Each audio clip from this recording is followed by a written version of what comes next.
All right, we live in this hot ass house. God damn, it's hot. It is hot up in here. Look, so they haven't notified anybody yet. They on me, y'all, this week. YouTube is on me. They haven't notified anybody of the live stream yet. And we almost a minute in. See, this is why we need alternative things besides YouTube. Why we got to go around YouTube. But we do what we got to do.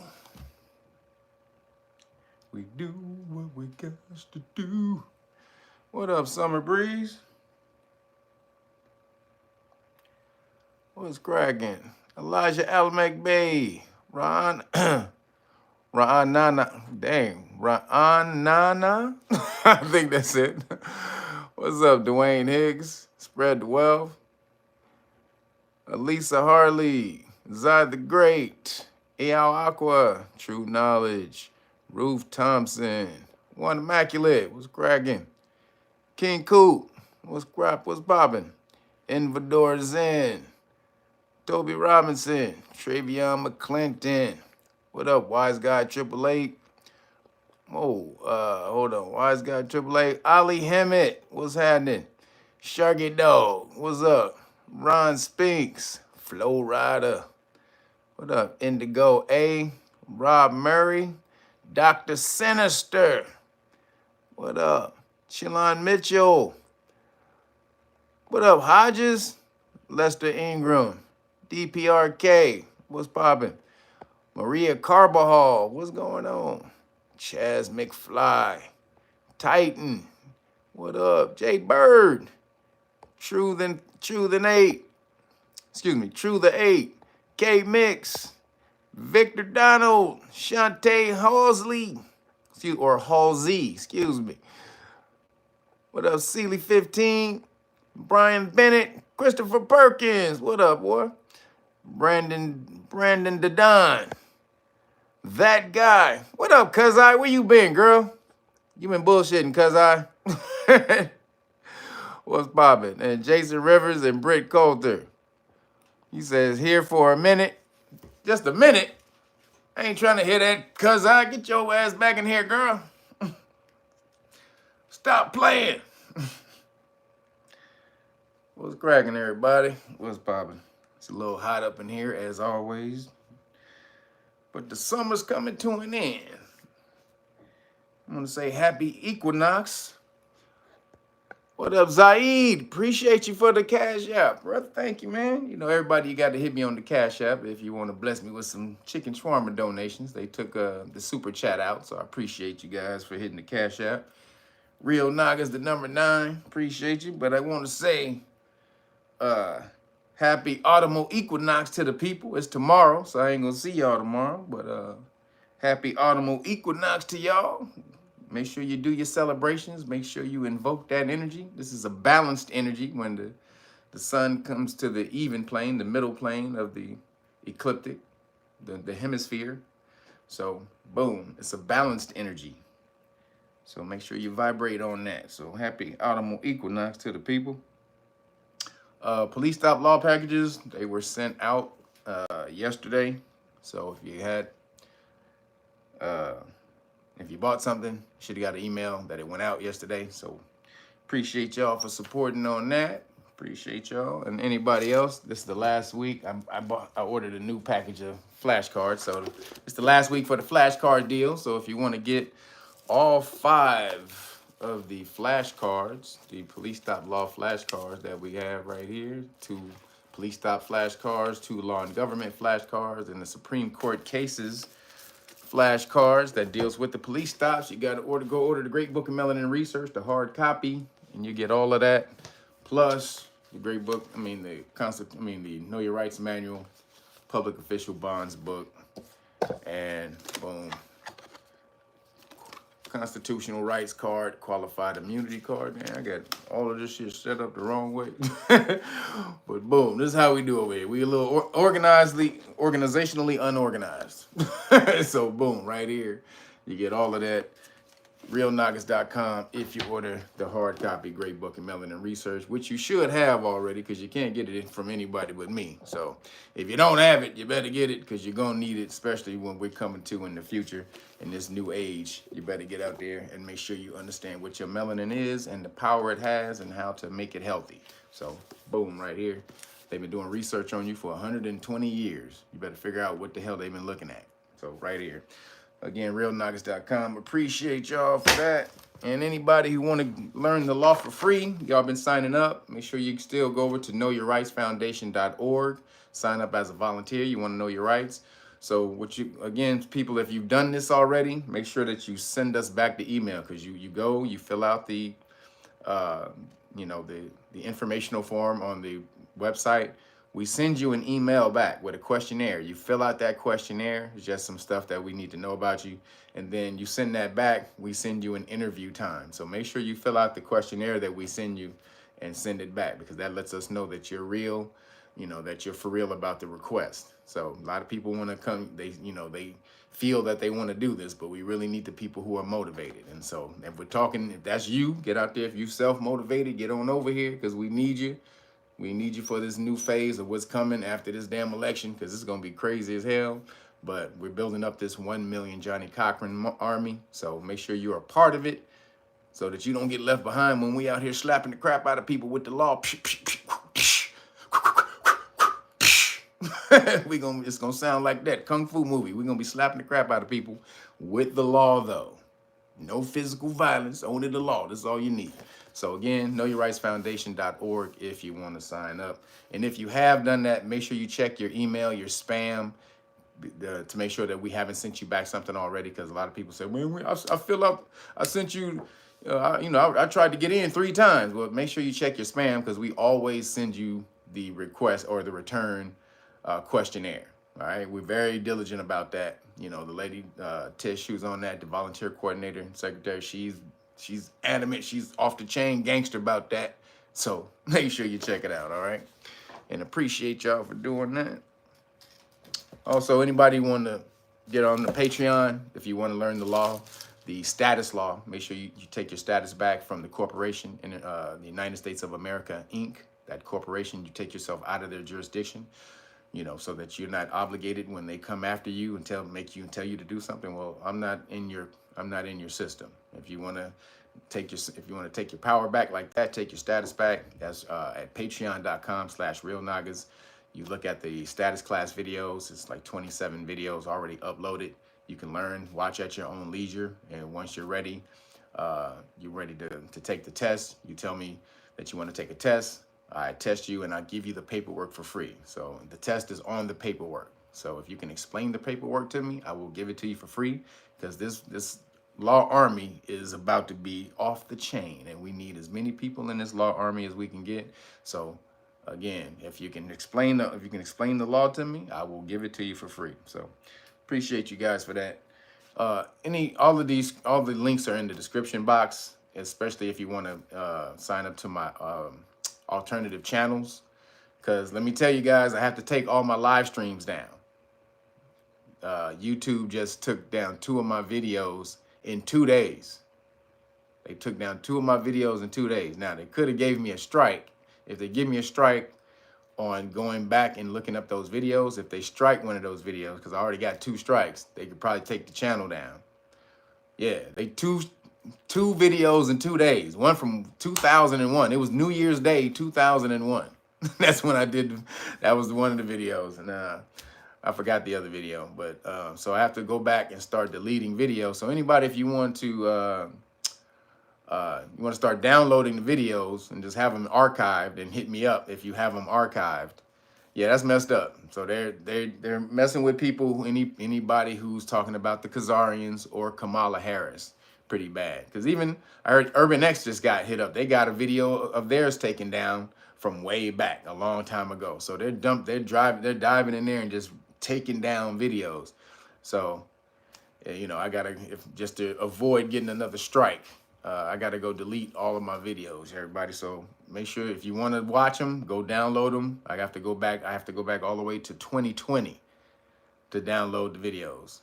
to delete the video. So any videos from 2020, because I think it's late 2020. That's when I started talking about the cupcake and stuff. So that's what they're hitting me for, saying it's misinformation, which we know it ain't by now. Allegedly, got to say that. But so they're taking my videos down for that. So anything I think from around late 2020, early 2001, if you want to keep that information, go download it. And then if you do get it, hit me back, because it's too many videos for me to archive. I ain't got that much time to archive and put them on. I don't got that much time, y'all. I got like 3 different businesses and shit, so I'm not going to be able to archive them. So if you guys want that information, you got to go download them yourself before I delete them within the next 2 days, because I don't want them to keep going through my stuff and hitting me. All right.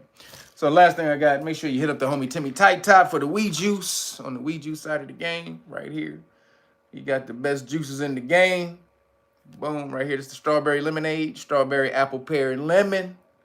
Off the chain. He got a whole bunch of these today to show y'all. This is the Black Magic. Boom. Black Magic with the activated charcoal, lemon, alkaline water, ginger, and agave. Clean your whole stuff up. You know, activated charcoal, it absorbs toxins in the body. Then you push it out later when you go to the bathroom. So right here, boom, with the Black Magic. And this one is the Be Fearless, the after dinner drink, like a dessert. Right here, this is the apple, pear, lemon, ginger, and cayenne pepper. The cayenne pepper give it that little kick. I love the little kick. That little love that little kick right there. Then we got on the healthy side of the game. I ain't in my healthy phase right now, so you know. But you're in the healthy side of the game. This is off the chain. It tastes good too, but I'm just not trying to be that healthy right now. This is a green lemonade, cucumber. The green lemonade is cucumber, romaine, spinach, kale, lemon, ginger, apple, and pear. So this will help flush you out. You need to be on the cleanse. Everybody needs to cleanse. I'm just saying right now, my cleanse is not for 2 months. Yo, cuz I appreciate you, girl. Thank you for the cash app. I cleanse in 2 more months, so I don't got to worry about this for 2 months. Then the last 2 he got in here is the Miss Kiwi. This is the super sweet too. This is kiwi, agave, and pear. Man, you might have to dilute this with some water. This is so sweet. It's off the chain though. And then the last one, the king of the crop, is the surprisingly sweet with the grapefruit, cantaloupe, and pear. This is the best one. It's the King Kong of the game, of the weed juice game right here. So make sure you hit the homie up, Timmy Tight Top. 323-776-2587. Again, 323-776-2587. You see all the juices he got to hook you up. So make sure you support the homie if you want to be on the healthy side of the game. All right. So like I said, man, before we get into it, yeah, I got to delete my live stream. So if you if you want to go back and get those live streams, what is a good software to download videos from YouTube? If anybody knows a good software, I think one is like Pro Video Max or something like that. What is it?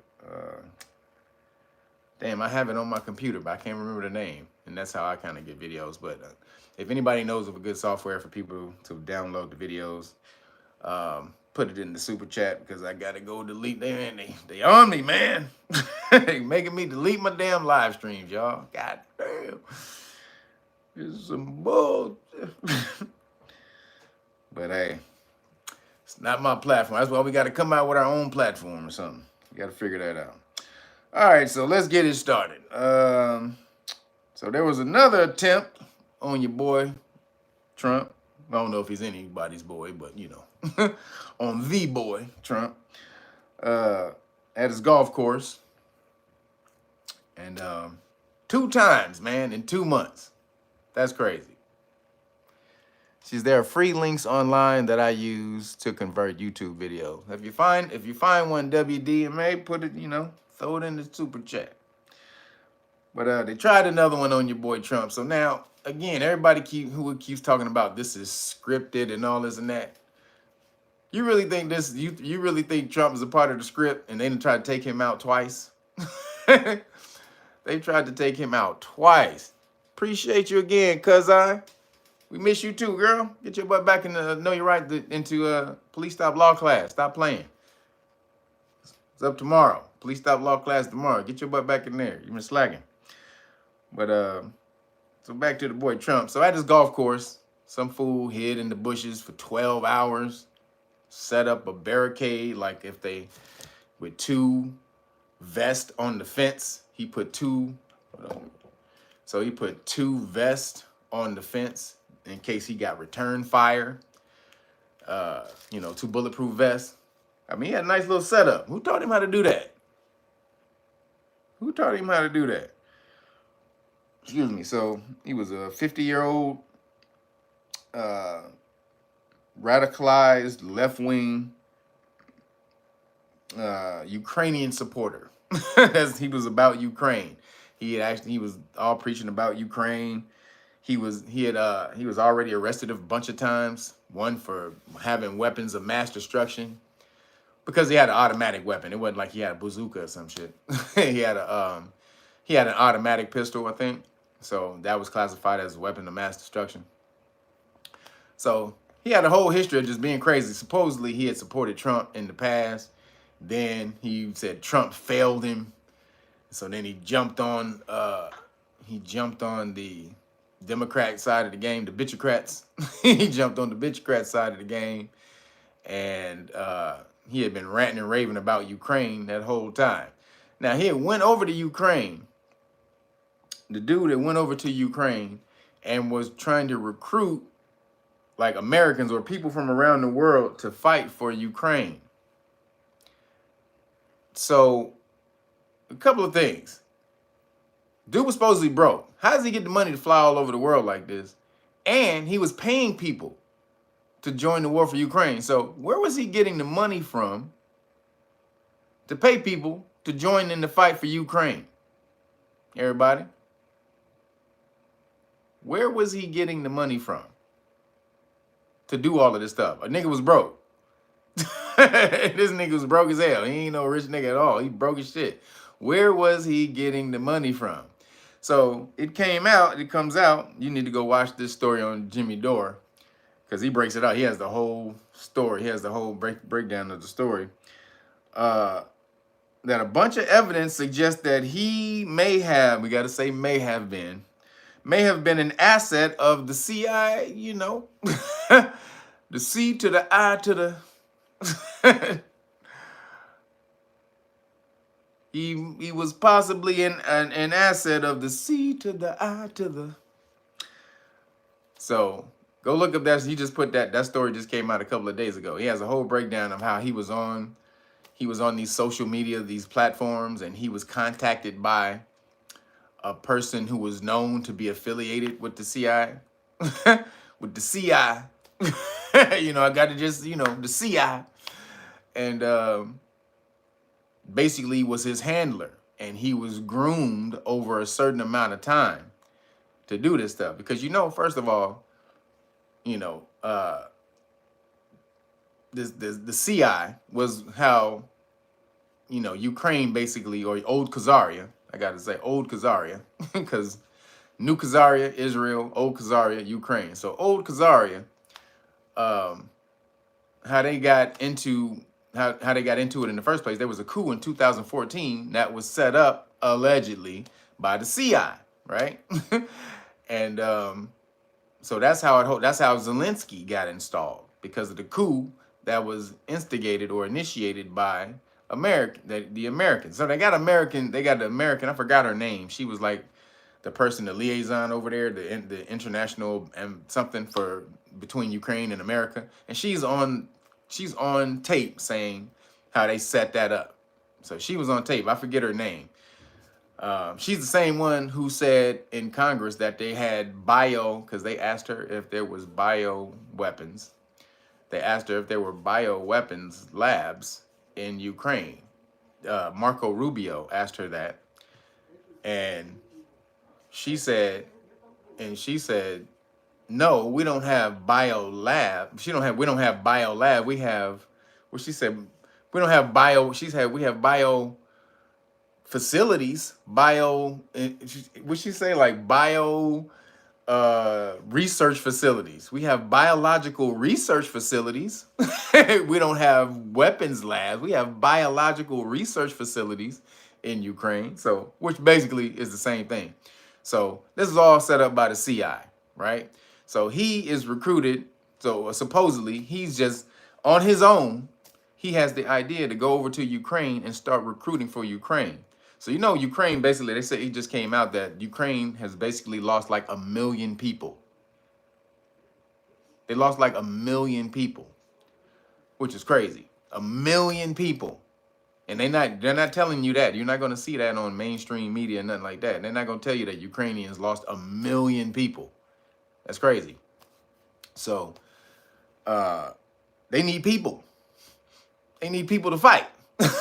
So they're recruiting Ukraine supporters or war supporters to go over there and inadvertently or subversively recruit people to go fight for Ukraine because they need people over there. So he was allegedly one of the assets they had recruited to go recruit for them, for Ukraine. And so he was paying people to do that. Again, so you got to say, where were you getting the damn money to pay these people to go fight for Ukraine? And so it came out that he was probably an asset of the CI.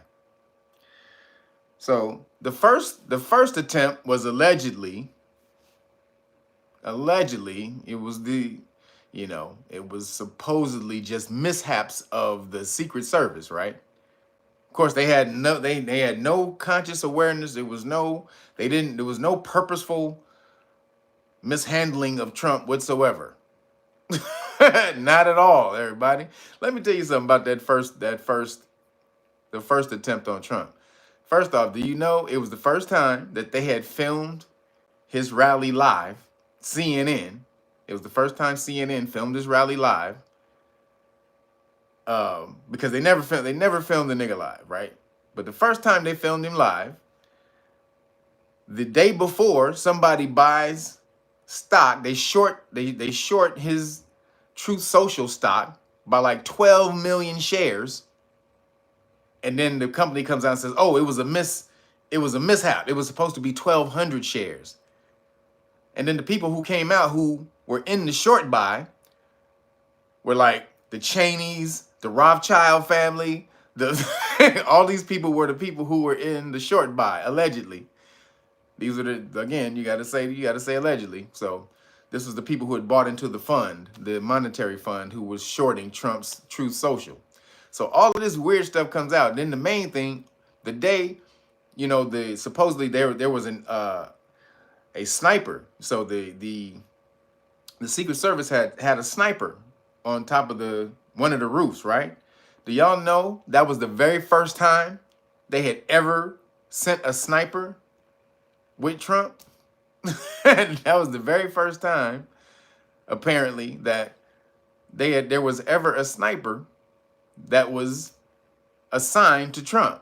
Now, why would the day that he gets somebody attempts takes an attempt on his life, there's luckily a sniper there to take the guy out, right?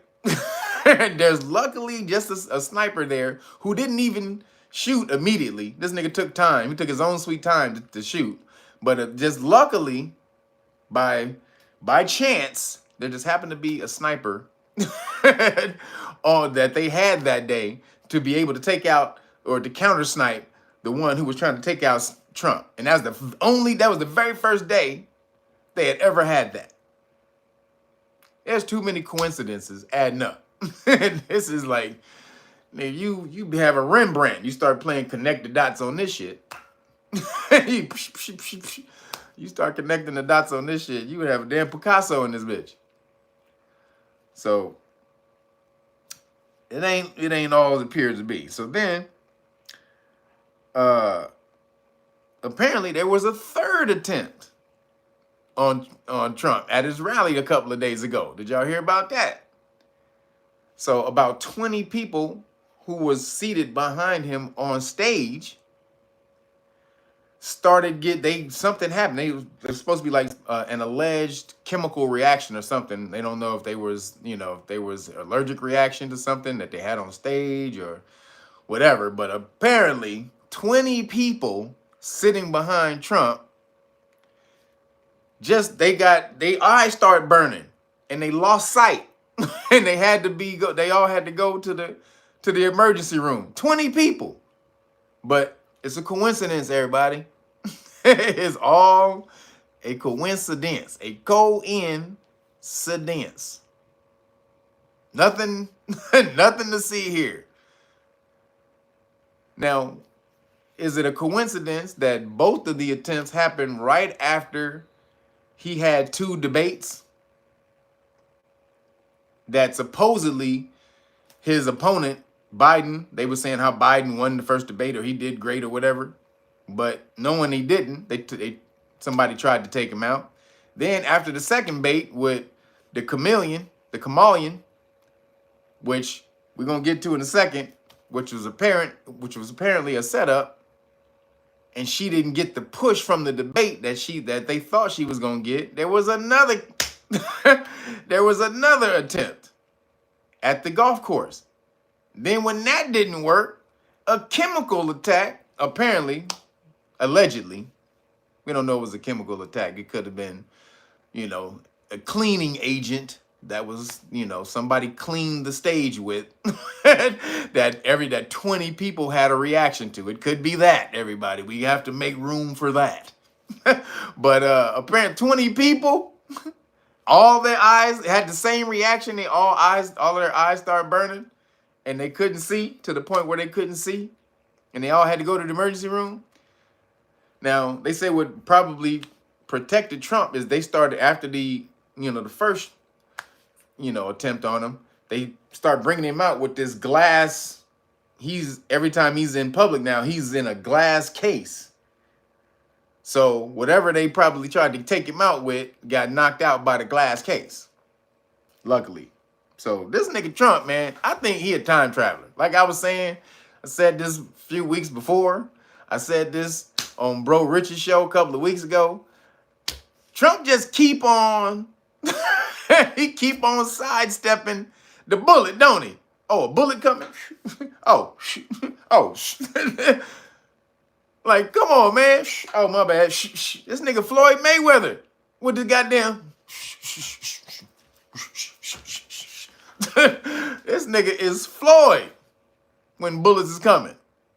Like, how the hell you keep dodging this much?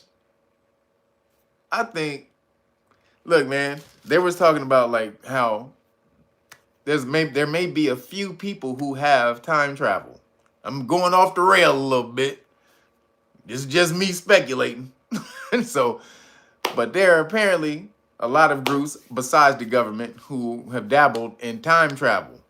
And a few of them, they're battling. They go back in time and try to adjust stuff for their benefit. Now, what if the government is going back and fixing stuff, but then Trump, because his uncle received all of Tesla's work and kept about 40-something boxes. He kept about 40-something cases of Tesla. What if Trump's family have developed time travel and they battling and Trump's family and the government is doing time travel battles? What if that's popping off? Like, that's a real possibility. Time travel battles. TTBs. I think that's what's popping off. They having some time travel battles going on up in here. And Trump is winning the time travel battle because he got the real information from Tesla, from his family. I'm just speculating. You don't know. But he missed 3 attempts, apparently. So the third one, they don't know whether it was an attempt. They know the first 2 was an actual attempt. But the third one, they're saying, well, we don't know what it was. It could be a chemical reaction from some cleaning agents or something like that. Stop it. 20 people all got the same goddamn reaction and their eyes start burning up. Okay. I'm just saying. I don't know if that's a coincidence. But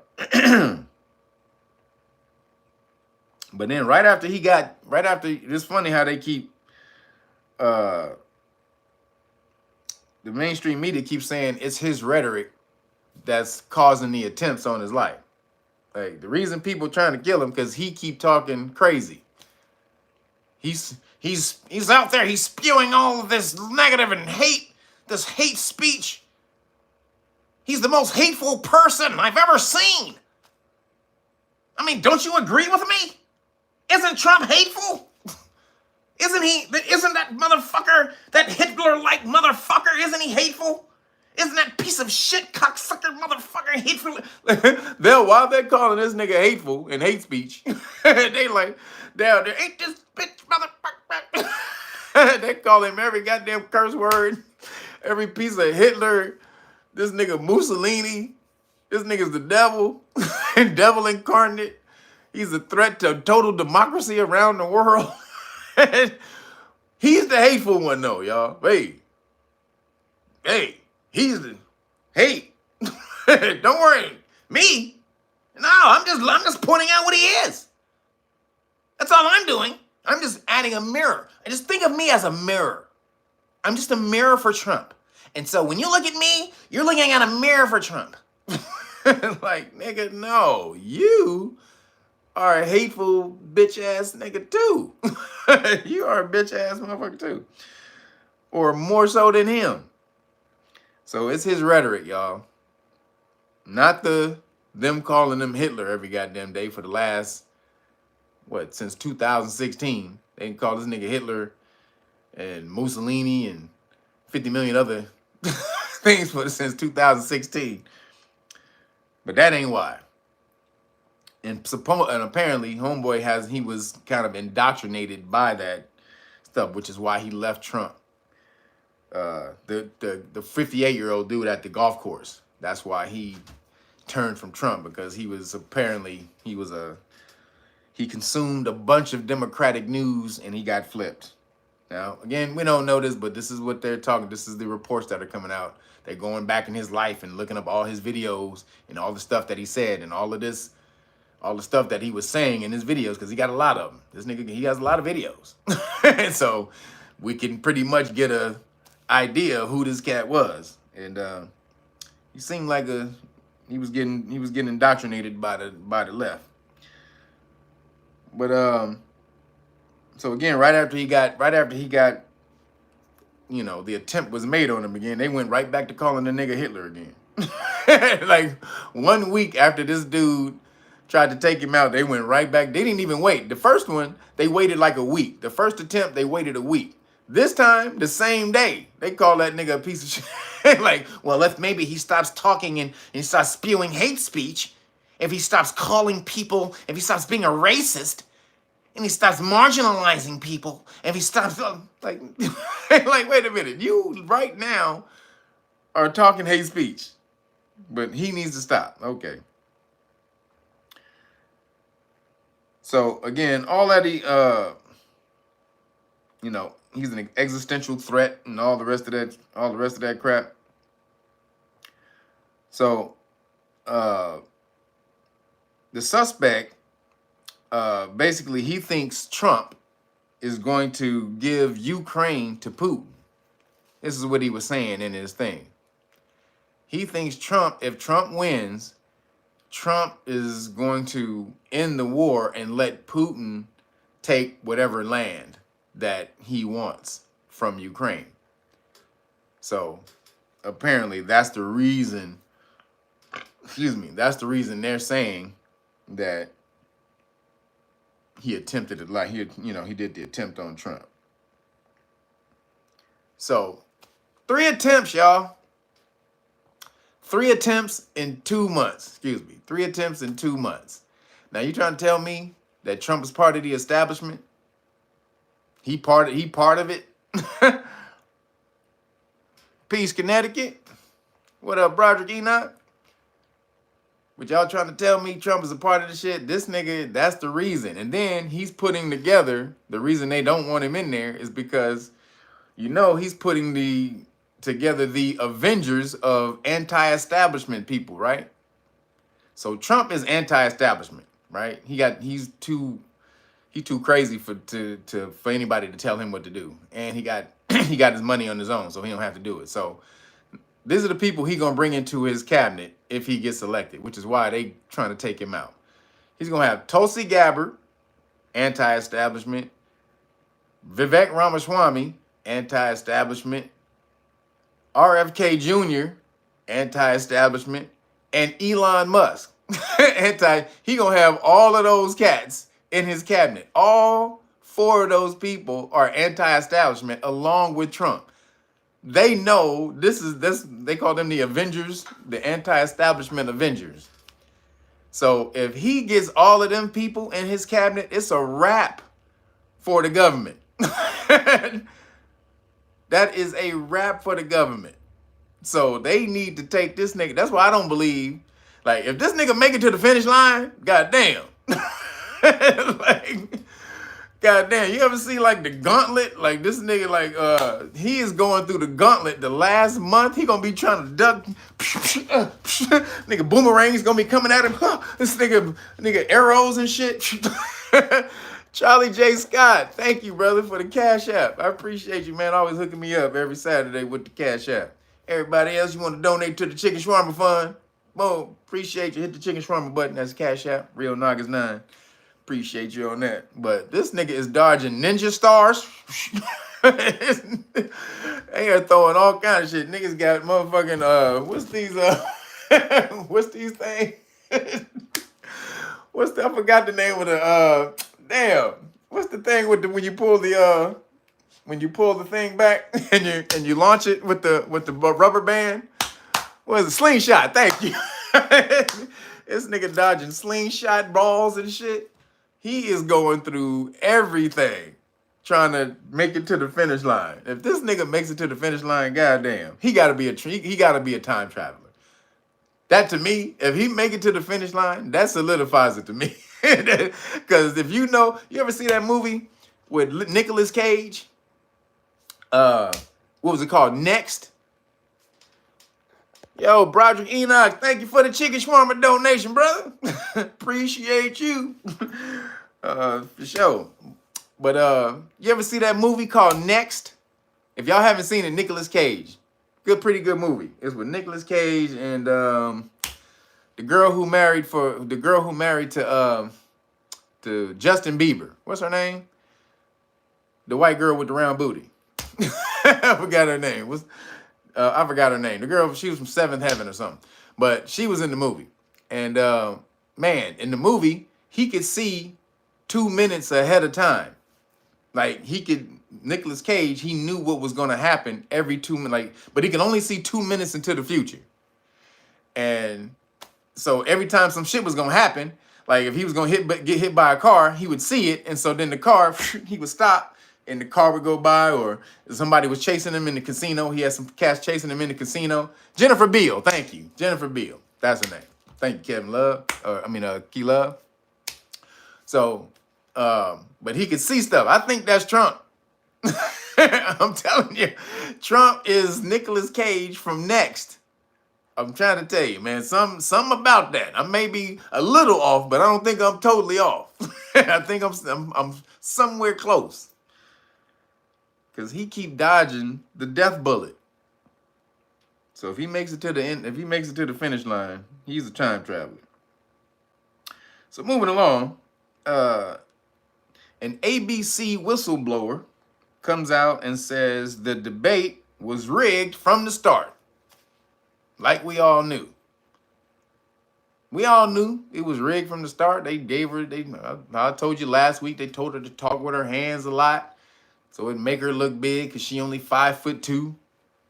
They told her to look at Trump all the goddamn time because it makes her look strong if she's able to look at him when she's trying to eviscerate him. Look at me, Trump, as I fucking talk shit to you. It makes her look strong black woman, strong. So, but it came out and then they fact checked Trump. the whole damn time. Then they didn't fact check her once.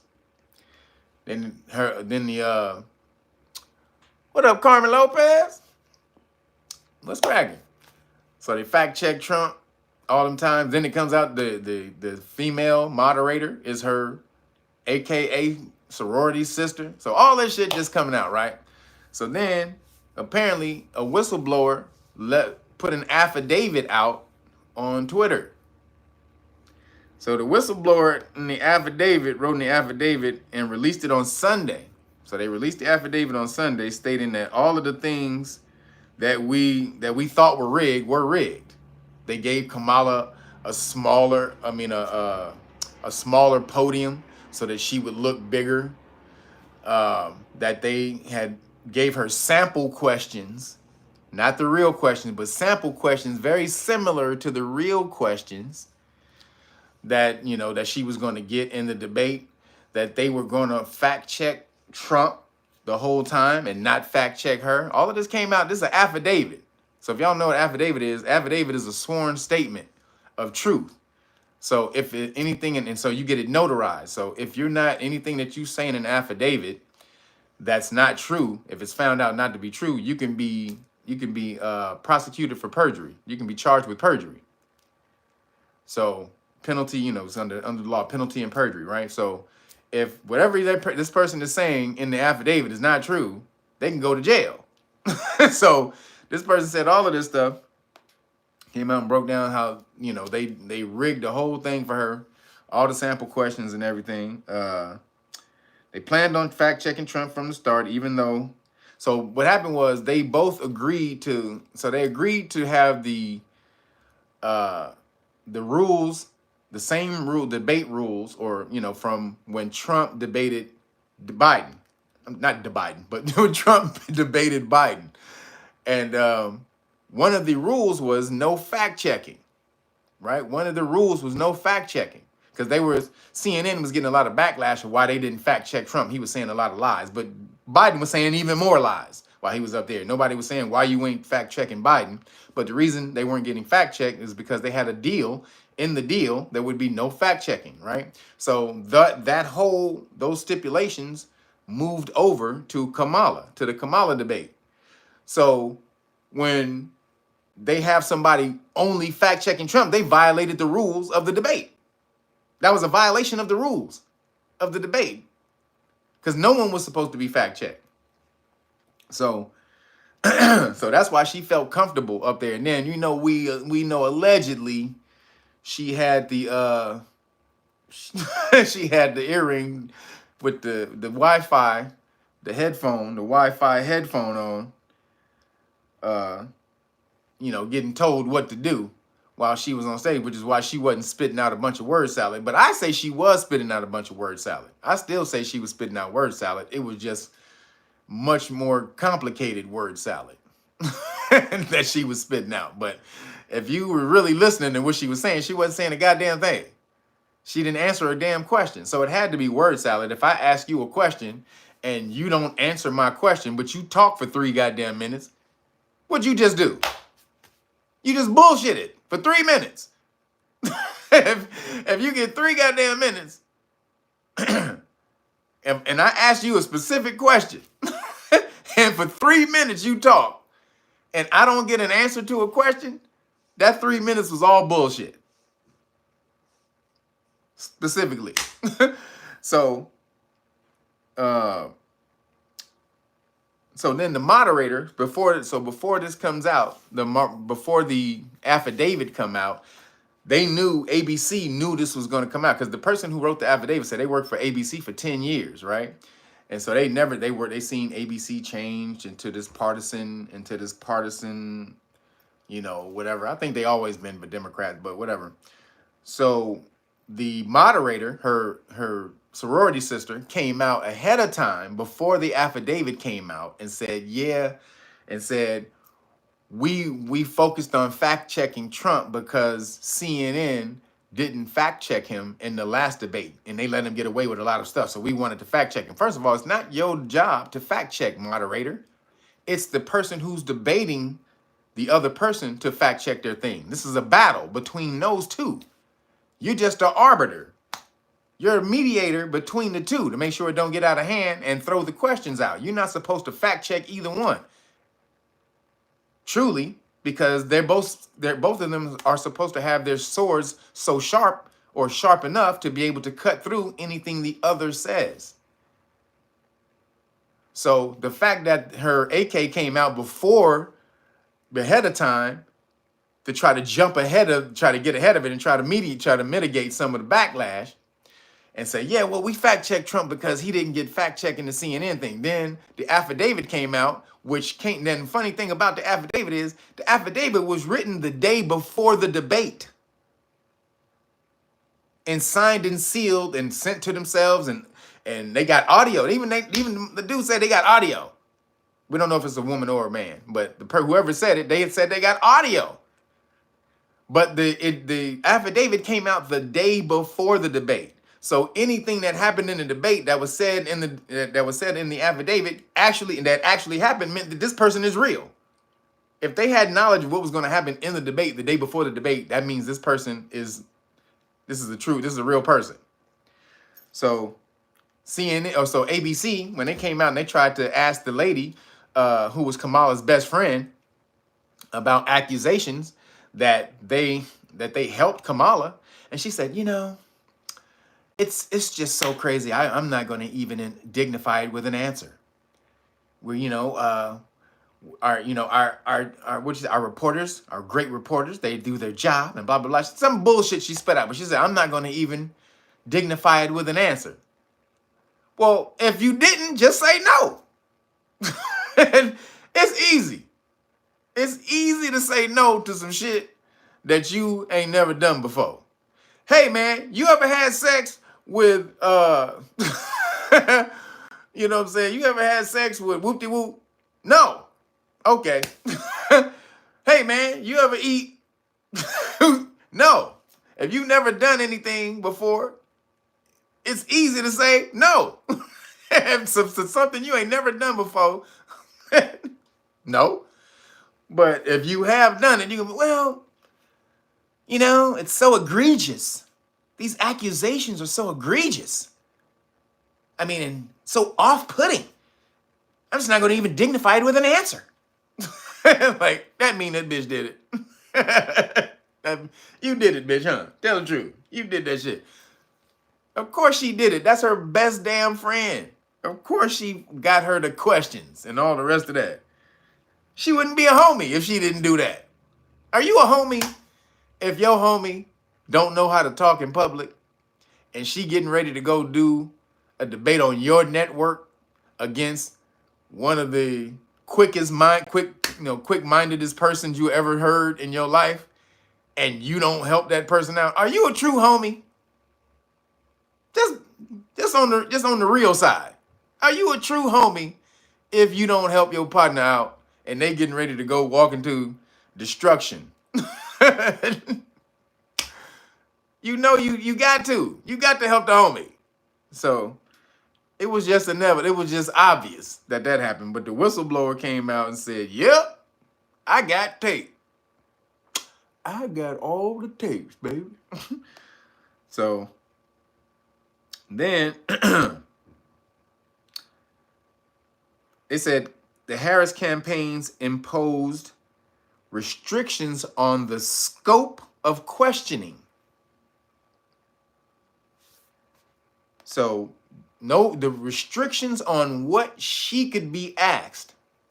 So no questions about Joe Biden's health, which was strange. See, Trump was supposed to ask that.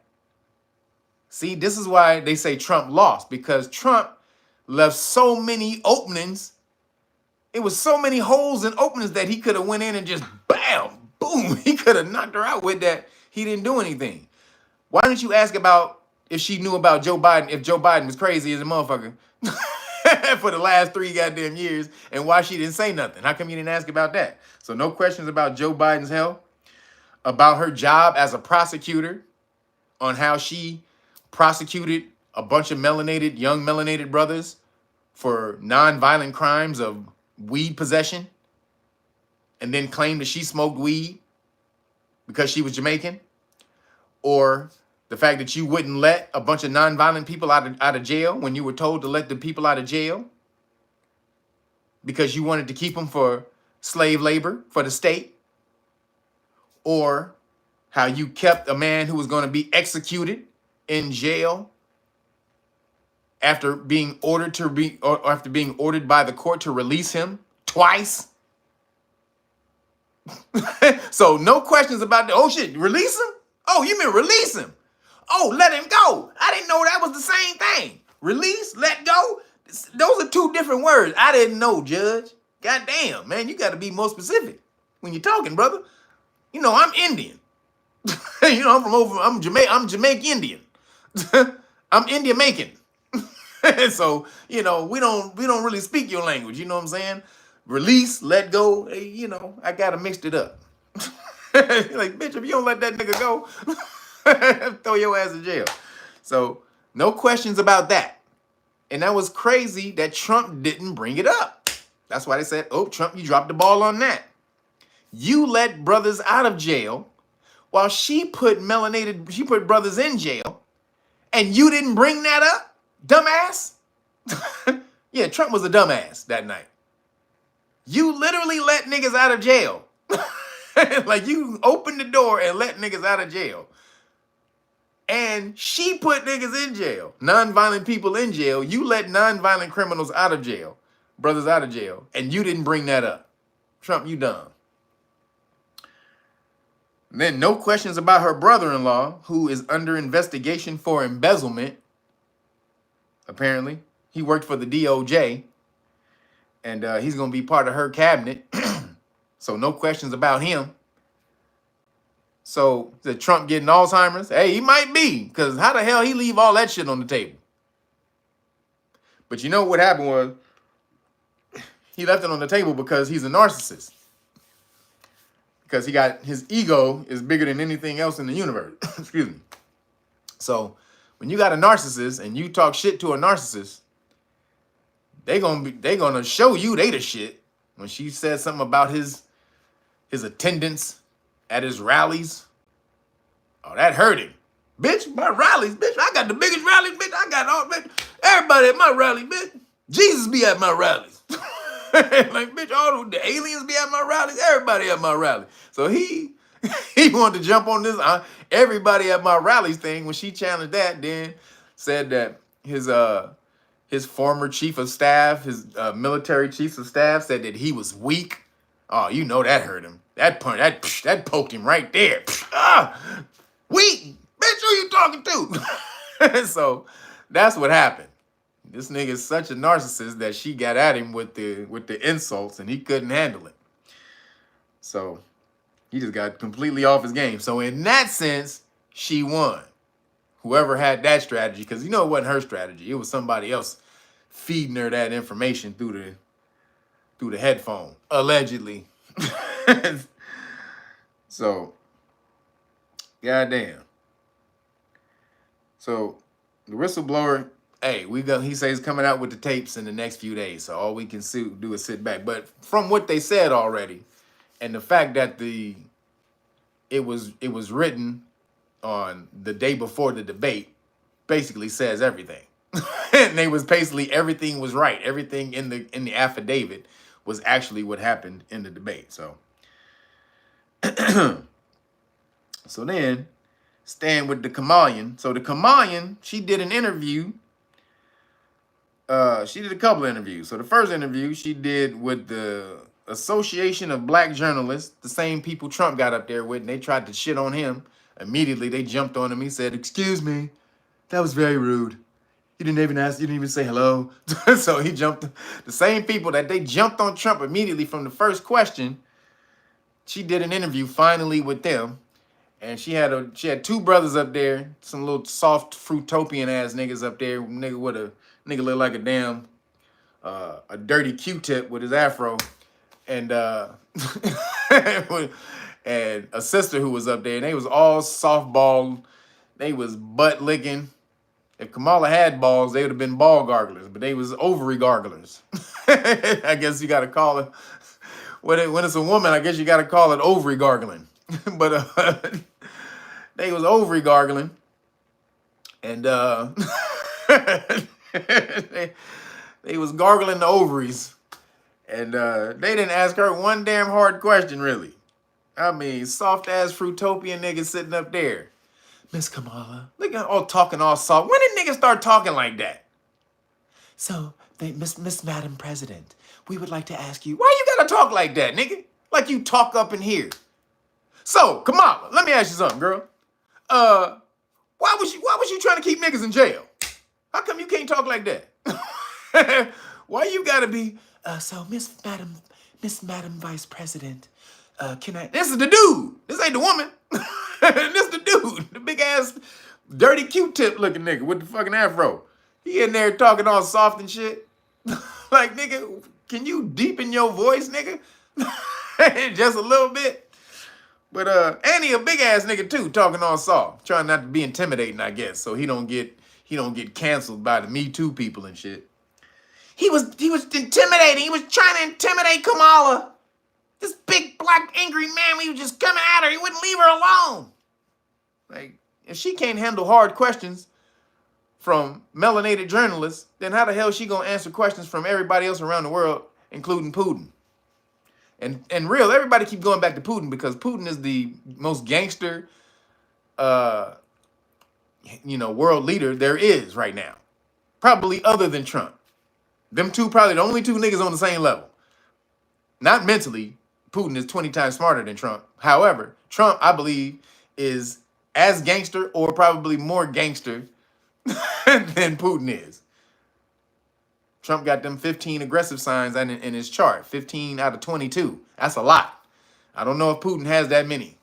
15 aggressive astrological signs out of a possible 22. That's the, I told you didn't play spades before. You got a possible 13 books. I got 8 out of a possible. I got an 8 and a possible. How many books you got? I got 4 and a possible. When you're telling your spade partner, you got to add up them books. I got a 4 and a possible. So Trump got 15 out of a possible 22. That's pretty gangster. There's not that many people you're going to find with more aggressive signs like that. 15 out of 22. Now, I got 18 out of 22. I haven't seen anybody with anything that high. Just saying. That's why I can't be around a lot of people. I may smack the shit out of you just because. But that's why I be around in my little solitude, away from everybody. Because I may smack the shit out of you just on GP. What'd you say? Oh, hello. My bad. Hello. But 15 aggressive signs. Trump is not bowing down to nobody. But they got at the Kamala and they let her off on every question they asked her. Pretty much. They kind of tried to do a follow-up, but they let her off on every damn question they asked her. I mean, and then she did a interview with Oprah with a bunch of celebrities around there. She word saladed that all the way through Oprah. Now, in the word on Oprah's side though, Oprah caught it. So this brother got up and asked her, he said specifically, what would you do to help the economy? He said, because everybody knows she word salad the fuck off every time she get up. You asked her some shit, she go, well, I grew up a middle classer. I grew up in the middle class because I'm a middle class kid. And being a middle class kid, you have middle class values.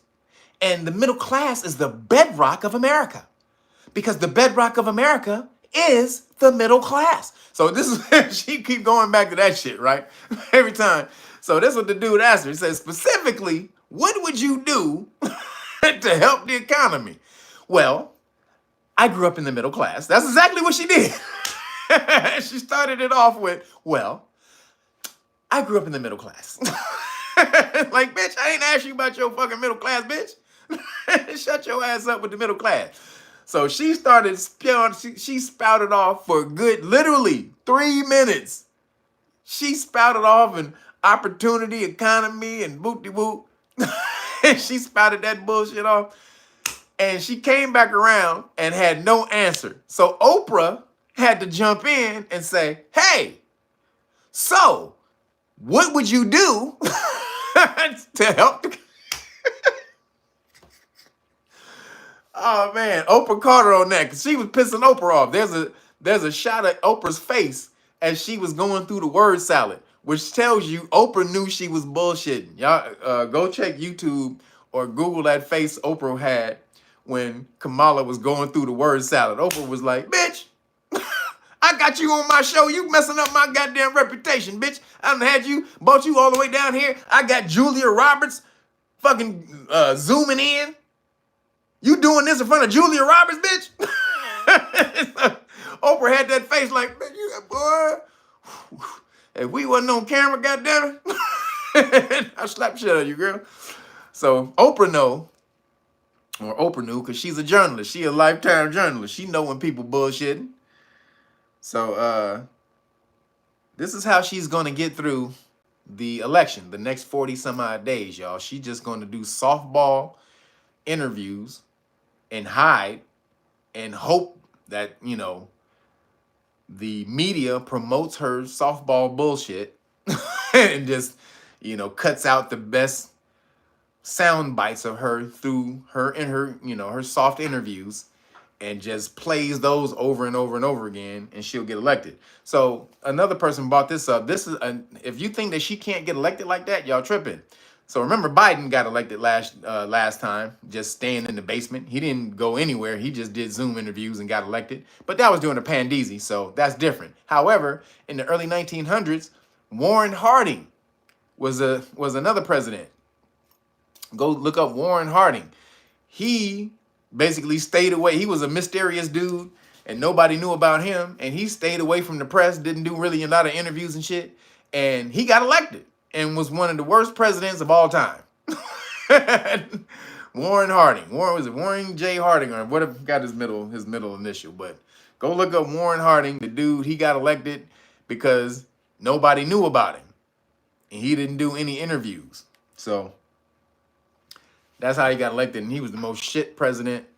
One of the most shit. Like, you got the shittiest presidents, probably Warren Harding.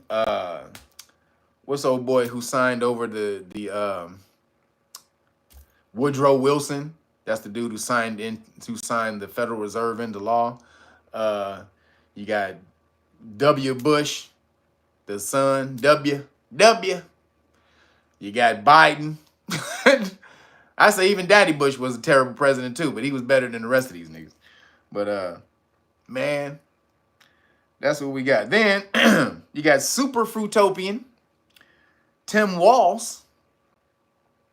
Speaking of interviews, super fruitopian Tim Walz. He comes out with a promotional video of him fixing an old car because he got to be. I'm a man. I'm a man's man. I fix on cars. I was a coach. Even though he was an assistant coach, he wasn't a real coach. He was the assistant coach. This nigga basically fucking picked up the goddamn cleats and the helmets after practice and shit. But he wants you to know that he's Coach Tim Walz, the picker-upper of jock straps. Nobody picks up a jock strap like Tim Walz. Do you see, you know, he picks it up, he inspects it. He makes sure he's like, oh, this is, you know, this is one of the clean ones. I don't have to throw this into the laundry. What are you doing, man? You're wasting jock straps around here, bro. Why'd you throw this into the dirty pile, man? It's like, Tim Walz, nigga, you a jock strap expert, my nigga. That was the extent of his coaching. He was an assistant coach, basically grabbing up the jock straps and the cleats and the helmets. That was his job. However, he comes out with a promotional video because apparently the coach moniker is not good enough to let you know that he's a man. So he has a video of him fixing on the car. And he got telling you about his old car. Old car with an 8-track. Let you know I'm a real man. I'm an old school man's man. I got an 8-track in this bitch. Anybody old enough to remember 8-tracks? Who? I know some of y'all in here.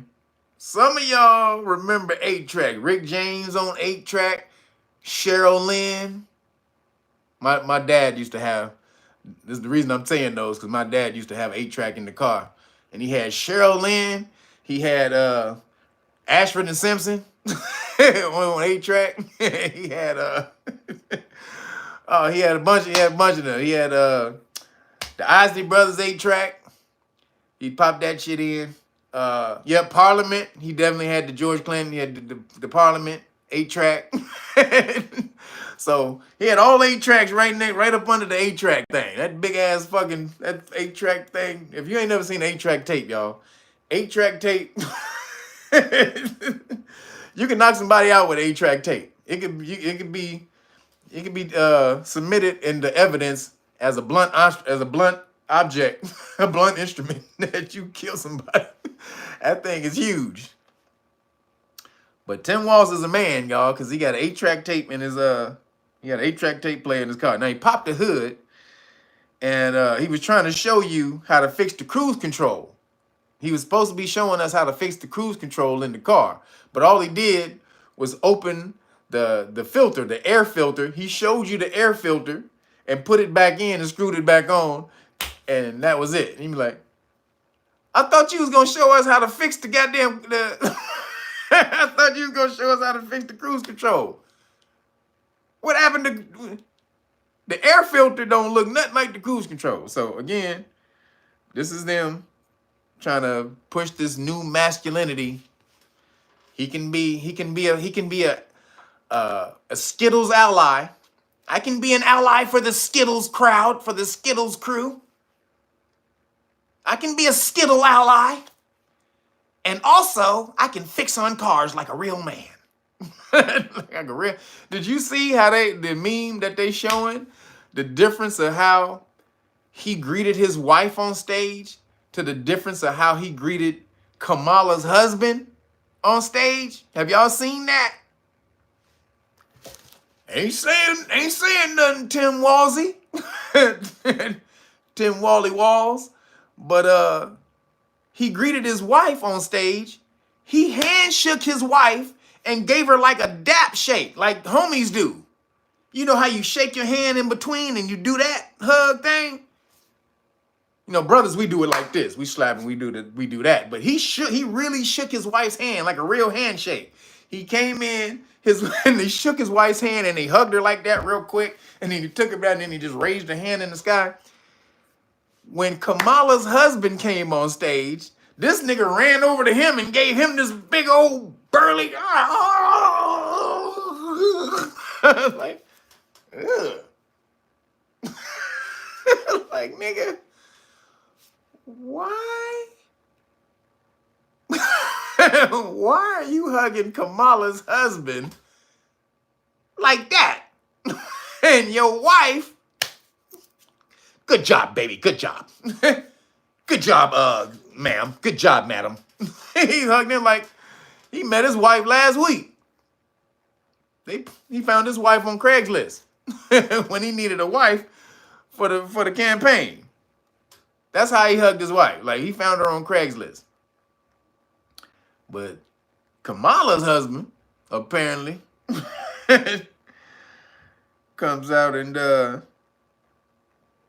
then, why did Kamala's husband come out? And he's the new masculine. He's the new, they said, he came out in opposition of toxic masculinity. Because you can back your woman, you can take a back seat, and you can still be a masculine man. All this bravado, and you have to be in the forefront, and you have to be a man's man, and blah, blah, blah. That's all fake masculinity. It's toxic. This is Kamala's husband. So, everybody, everybody at home, for the folks at home, who would say, by a show of hands, who thinks Kamala's husband is getting the cornhole? Who thinks Kamala's husband is getting the straight cornhole? He's getting cornholed at the crib. I'm gonna raise my hands. I think the cornhole side of the game is going. Candy cane is hilarious. I just think, hey, I'm just saying, this nigga comes out. It's okay to be a It's okay to have your wife pin you down on the bed and pull your pants down and I mean, it's okay to support your woman. It's a, was the camera on? Was that camera on? I just meant it's okay to support your wife. Like, no, nigga, you said it's okay for her to pin you down in the bed. And what? What was that? What'd you say after that? I heard pull your pants. I just mean, pull your pants down in the fight. Get with it. Relax, take off your clothes and get ready for the fight. Nah, nigga. That ain't what you said.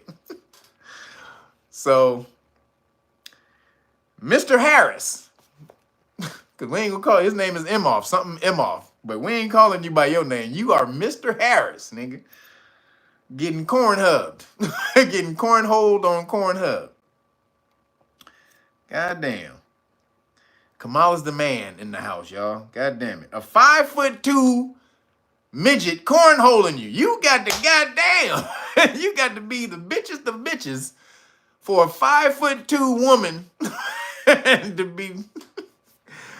Oh my God. She is all of 5'2" and she running that crib. God damn. All right. So moving along. That's crazy. The FBI admits that Iran hacked Trump's campaign and gave all of the information to Kamalian. Because Iran don't want Trump to win because Trump, is a Khazarian ball gargler. Trump is doing the Havlagila on the ball gargle. But the smooth hair Havlagila ball gargle. The smooth ball.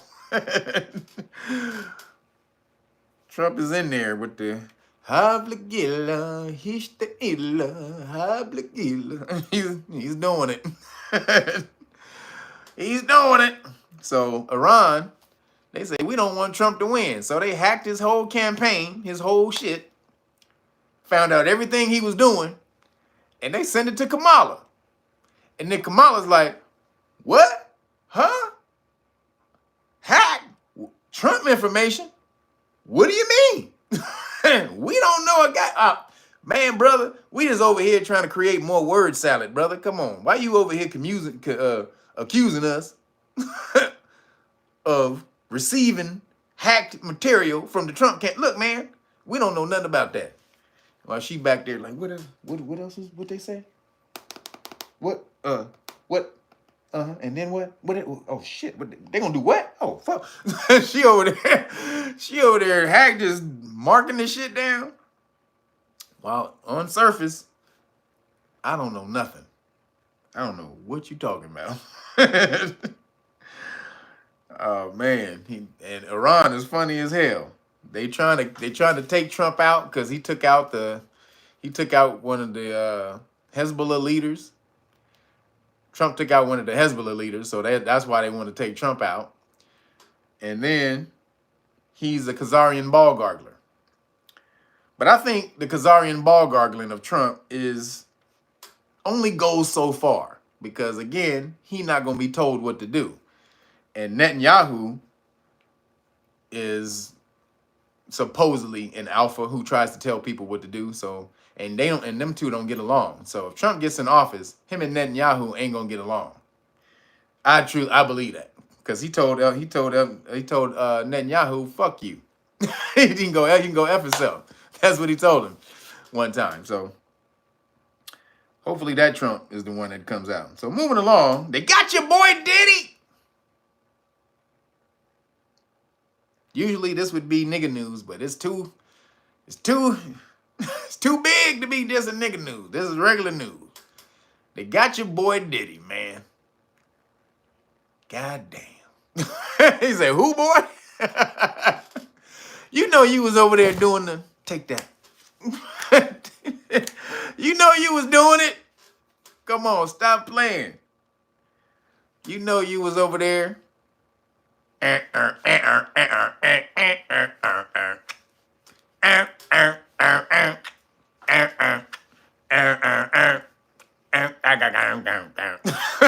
Y'all know y'all was doing that shit. Stop playing. Y'all know y'all was doing that. We ain't. No. Y'all know y'all was doing that. Pastor Cavassier. Y'all know y'all was dancing to the Pastor Cavassier. Let me say it now. Pastor Cavassier. Let me say it now. Y'all know y'all was dancing. Y'all was chilling. What about the meth and Mary J. Blige? You're all that I need. I'll be there for you. If you keep it real for me, I keep it real with you. You're all I need to get by. Come on, that's Puffy's remix. Y'all know y'all love that shit. Don't be trying to act like y'all didn't love Puffy. Stop the bullshit. But they got that nigga. They got him. God damn it, Puffy. Now he deserved it. This nigga deserved it. However, they got him because he was stupid. They got him because he was stupid. It's not in my playlist either, WDMA, but don't act like you wasn't jamming to it when it came out. There's a whole lot of shit that came out that I was jamming with back in the day. It ain't in my playlist. But don't act like you wasn't bumping that shit back in the day, WDMA. Stop playing. But yeah, this is his karma. But he's stupid. It's his karma because he's dumb. First of all, you recording all of your atrocities is just stupid. Everybody knows real gangsters move in silence. You don't record nothing. You don't tell nobody shit. If you're going to do some dirt, the best way for you to get away with it is just not to tell nobody. Just do it and not tell nobody. It's the fact that you tell people. It's usually how you get caught. People who just do dirt and don't tell nobody, they rarely get caught. That's a fact. People just do dirt and just don't tell anyone and just act normal. Them niggas are the ones who don't get caught. So this nigga recording it because he was trying to blackmail people. Yeah, he was blackmailing people for sure. He was doing he's Puffstein. That's what they calling him, Puffstein. He was trying to do the Epstein, be on the Epstein side of the game. But he was doing it for his pleasure too, though. He would do it and watch this stuff and, get off on that shit. Seeing whatever. We ain't even get to into the deep, dark mind of what that nigga was like in the watch. But apparently, though, they keep saying that Cassie's a victim. I don't believe she was a victim of the sexual stuff. I think she liked that. I believe she's probably a victim of the abuse, of physical abuse. But I don't believe she was a victim of the sexual stuff. I think she liked it. I think you're not there for 10 years doing that shit and you don't like getting freaked on. That's just bullshit. You ain't doing freaky shit for 10 straight damn years and you don't like it. So, Cassie, I believe you liked the freaky stuff. You a little freak. God damn it. Ain't nothing wrong with that though, Cassie. You can be a freak girl. But the abuse side of it, I believe that's what she was getting abused. But I believe she subjected herself to the abuse because she didn't want to leave the lifestyle. She may have been threatened and all of that type of stuff, but if she left at the end, why couldn't she leave before? She was probably addicted to the lifestyle and stuff that was going on with Puff and the things that she got from that lifestyle and the prestige and where she got to go and all the rest of that stuff. Plus, she was in on she liked the sexual side of it. So she was in on it. To a certain extent. She has some culpability herself. You just can't act like Cassie is she's just a complete victim in this shit. Yeah, Puffy's a piece of shit. He's done this to everybody for sure. Puffy's the biggest piece of shit, one of the biggest pieces of shit of all time. But Cassie, you ain't absolved. Cassie, you was in this because you was in this at some point in time. You like doing it. So, but Puffy's stupid because why didn't you do what Russell did? Why didn't you take your ass to Bali nigga, when they started pulling them, when they got R. Kelly, he should have said, he should have had those tapes flown out to a place that has no extradition treaty. He should have flown them out. He should have made a bunch of copies and and then had what they call a kill switch. Meaning if anything happened to me, I would have contacted everybody in them tapes, especially the high-end people. If anything ever happened to me, this is going to be released on YouTube the second I get thrown in jail. I go into handcuffs. The second I get thrown into handcuffs, all this shit getting released. Why the hell you didn't have something like that planned? Like, that's just obvious to me. Or why wouldn't you, if you're a billionaire, this is what I would do. Not that I would do what he did, but if you're a billionaire, if I was a billionaire, just on GP, I would have 2 to 3 investigation agencies, private investigation agencies. And anybody who talks shit about me, I would investigate them immediately. Every goddamn sunflower seed them niggas ever cracked and spit out, nigga, I would know about it. Nigga, you left a sunflower seed shell on 3rd and Magnolia when you was 7 years old. See, that was littering. You ain't supposed to spit them damn shells out. You supposed to find a nice receptacle and spit your sunflower seeds in the receptacle. I know what you did. You wouldn't be able to get away with shit. If I got $1 billion, nigga, I'm gonna find everything your ass did. Hey, did you cheat when you was in the 8th grade on your test? Like, nigga, everything. He didn't do that because he believed he was so big, nobody was gonna ever take him down. He had so much power. Nigga got the key to New York just a year ago. This is how the universe do you. Brought him all the way to the top of the mountain. The key to New York? If you get the key to New York, you know, or you just believe you are untouchable. And it took him all the way up here and zoom. It dropped his ass like a goddamn, like a missile. Oops. Leah, thank you for the Cash App. I appreciate you, girl. And everybody, you hit the Cash App, the shawarma donation button. I appreciate y'all for that. Thank you, Brandon Terry. Appreciate you too, man. It's all gonna go to the shawarma too, I'm telling you. Got 2 more months to eat shawarma before I go on my cleanse. I'm in a shawarma deep dive. So appreciate y'all for the donations. That's Real Nagas, the Cash App, Real Nagas, the number 9. Appreciate y'all, because they won't let you super chat in here, because bitch, dude, they trying to take me down. Taking down 2 of my videos in 2 days. That's never happened. 2 videos in 2 days? That mean they are just in my shit, just looking. So have to erase all my videos, y'all. Have to delete all of my live streams. Oh, so just my live streams, not the God classes or the documentaries, but the live streams I have to delete. Dang it. Or they may try to strike me one last time. So your boy Puffy, he offered $50 million on the bond.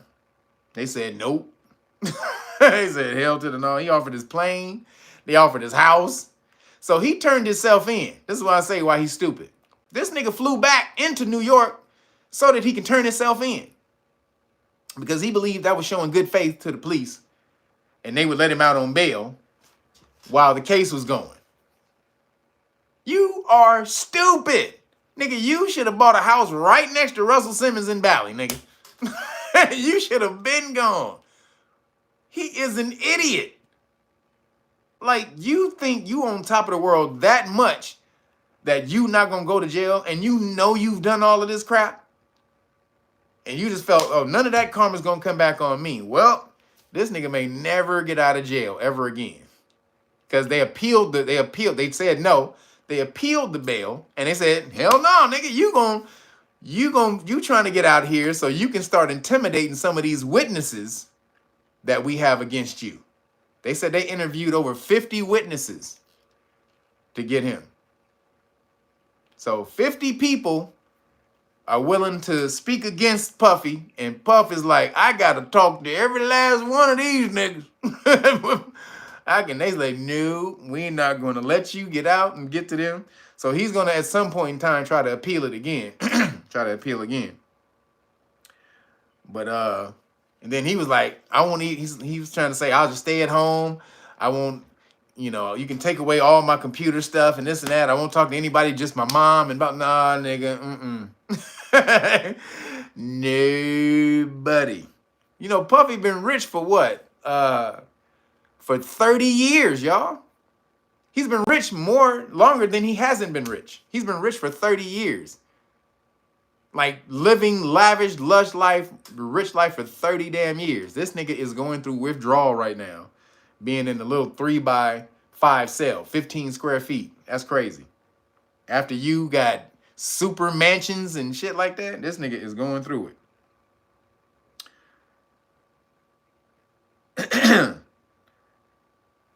So the government is using a so-called, you know, the attorney general that's going after Puff is a brother. See, this to me is a strategic move, so they don't call you racist. They can't call the government going after him being racist because they stick the brother on him. So we're not racist. It's a black man. He believes everything we believe. He thinks he's disgusting, just like we all think Puffy's disgusting. So, but I'm just saying, the perception of racism, they trying to sidestep it by putting the brother in charge of the indictment. And it said the indictment detailed celebrity-filled freak-offs and suggests, more people will be indicted. Why did they find 1,000 bottles of baby oil? What the hell do you need with 1,000 bottles of baby oil? Nigga, you are disgusting. Yes, 1,000, WD. Go look it up. 1,000 bottles of baby oil and hundreds of bottles of lube. 1,000 bottles of baby oil. He said all them booty. Carmen, you didn't have to say it out loud. God damn, Carmen Lopez. God damn. That is, again, disgusting.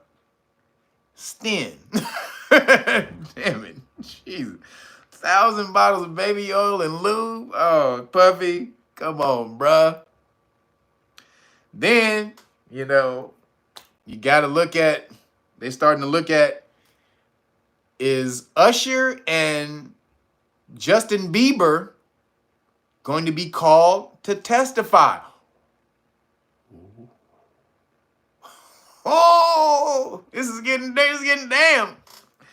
It's getting crazy. And your boy Jay-Z, the Jigga Man. Oh, shit, nigga. It is going, hey, who is going to be on the chopping block next? God damn. Puffy's Nino Brown. Fuck this shit. Hey, if I go down, I'm taking a whole bunch of people with me. That nigga is Nino. Fucking, he said the head of the real head of the empire is Kareem Akbar. What was homeboy name? What was Christopher Williams' name in New Jack City? What was his name? Wasn't his name Kareem something? But that's who. He just blamed it all on Christopher Williams. And that's what Puffy about to try to do. They hope he's probably trying to give somebody else up who's bigger than him. But there's nobody bigger than him. Now, who you going to give up bigger than you? Probably politicians. And that's why he's on the Epstein watch right now. Puffy's on Epstein watch. So, will he allegedly take himself out like Epstein did? That's what one of the wardens or old prison wardens said, that they have to be on the watch out for somebody to try to take him out who's scared that he's going to say who was on those tapes. So he's an idiot for flying back to New York so that they can arrest him. Like, that was just the dumbest thing I ever heard in my life. But that just says how much of a narcissist he is. And let me tell y'all how karma works, everybody. This is how karma works. You know how they got Puffy, right? I talked about this before. How they got Puffy was the New York government. Yeah, Kareem. that was his name, right? Kareem in New Jack City. That he blamed it all on. He blamed the whole empire on Kareem. But so the real reason they got Puffy was because of the law, that 1 year law that they reinstituted in New York to catch, so that they can, if you had like, if it was like if you had like a 30-year claim against a sexual claim or abuse claim or whatever it was against a person, and because the statute of limitations was over, so they reopened up the statute of limitations for 1 year if you had a claim against somebody. And they did it for Trump. They did it so that lady can come and put the claim against Trump, the sexual assault, the SA claim against Trump. Yeah, Kareem Akbar. That's what I thought his name was. Yeah, that was his name in New Jack City, right? Yeah. But so they were going after Trump, and inadvertently, the karma spread to Puffy. The karmic arm reached out and spread to Puffy because it allowed Cassie to come in and file that lawsuit against Puffy because of that 1 year grace period that was implemented. So she goes and files because the statute of limitations had been way over for her. So she goes and files, and boom, 1 day, Puffy settles in 1 day, 24 hours, because of everything she alleged in the lawsuit. But he should have paid her off before that, because too late. After she files, it's public information. So now everybody know what your ass did, and now she's alerted. Excuse me, she's alerted the government to everything that you've done. Now they have, accusations or allegations from a known person that you had done this with. So now the popo was in his ass. So karma is a bitch. And this shows me that he has so much karma out there that a law that was meant for somebody else, that they implemented for 1 year for somebody else, it came back and took his ass down. They didn't take down Trump. They intended it to take down Trump. It didn't take down Trump, but it did take down Puffy, which is crazy as hell. And then Ghislaine, you see Ghislaine Maxwell, she got denied her appeal. So two things, Puffy and Ghislaine got the list. So why are they not releasing the list, y'all? Why is Puffy and Ghislaine not releasing the list, and they trying to keep them in jail? Now, I think maybe Ghislaine is like, they told her it's either jail or Epstein. Like, which one you want? You can stay in jail for these 20 some odd years, or we can Epstein your ass. You can stay in a minimum security prison, because I think she's in a minimum security prison or whatever, or medium security. It's not like major, but we can keep your ass in here, or Epstein. And so you say jail or hell. Yep. Because I said jail or hell. Yep. Which one you want? If I'm Ghislaine, I don't give a shit. I'm releasing. Because after I release it, if I get taken out, then it's obvious. You got a whole list of suspects. If I release the list, everybody on that list is going to be a suspect if you take me out after I release the list. Now, I don't know why Puffy ain't releasing the list. He probably trying to, he probably trying to hold on to some of them to try to help him. He's probably trying to blackmail them, a lot of them, to help him.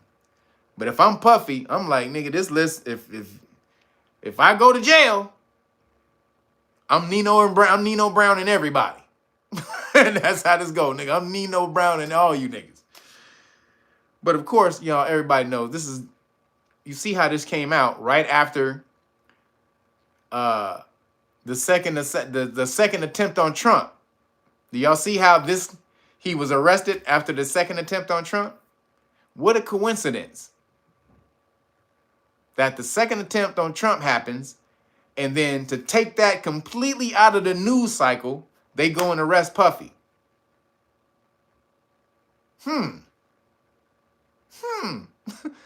What a coincidence, y'all. Like, man, you couldn't have lined it up if you put it together purposefully yourself, on purpose yourself. It couldn't have been a better match, huh? Straight up distraction for sure. They know this is going to be in the news cycle. They know melanated people. This is going to distract melanated people who were on Kamala at the time. Our main thing right now we was focusing on was Kamala, and Kamala not being black, so-called black. And her not being good for black people and all this and that shit, right? So this is what melanated people was really focused on right now. Is Kamala bitch ass Harris, and she a bitch ass, but she tried to kill an innocent person. So anytime you try to kill an innocent person and you did it twice after the court told you to release him, you a bitch. So this is why she gets labeled that. But when all the everything that we talking about, most of the videos we are making is about how Kamala Harris is not good for our community and blah, blah, blah. I mean, so many. They're interviewing people on the street. They're asking people who they going to vote for. Yo, Conceptual Elixirs, thank you, brother. Appreciate you, man. For the cash app, appreciate you.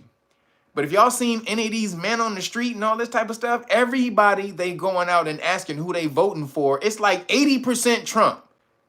Like 8 out of every 10 people they ask who they voting for is for Trump. No matter who it is, especially melanated people.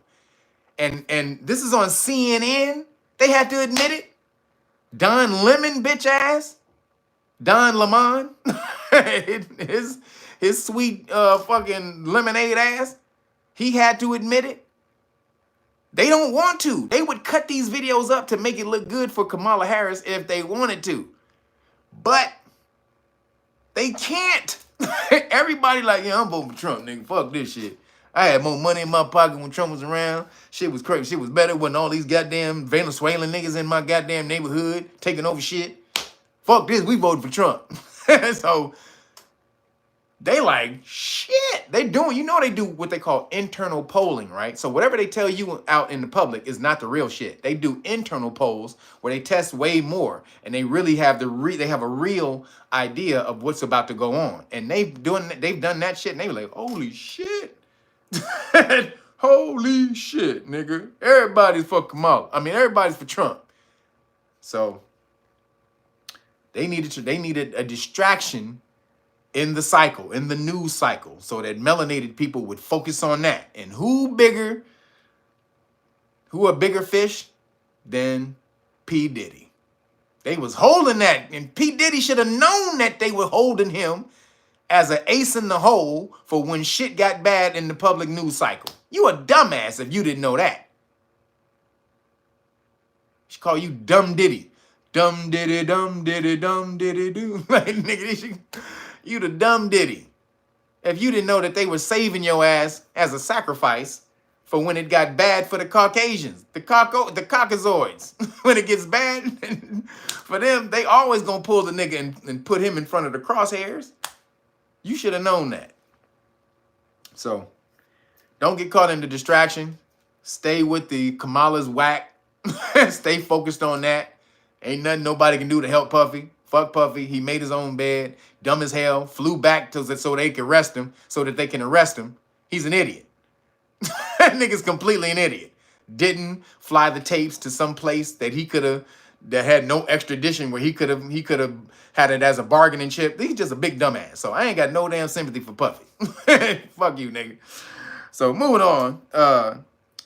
A guy shared a video that a year ago that recently became viral because of something Trump said during the debate. And it was, they're eating the dogs. They're eating the cats and dogs. They're eating the pets. They're eating them. So,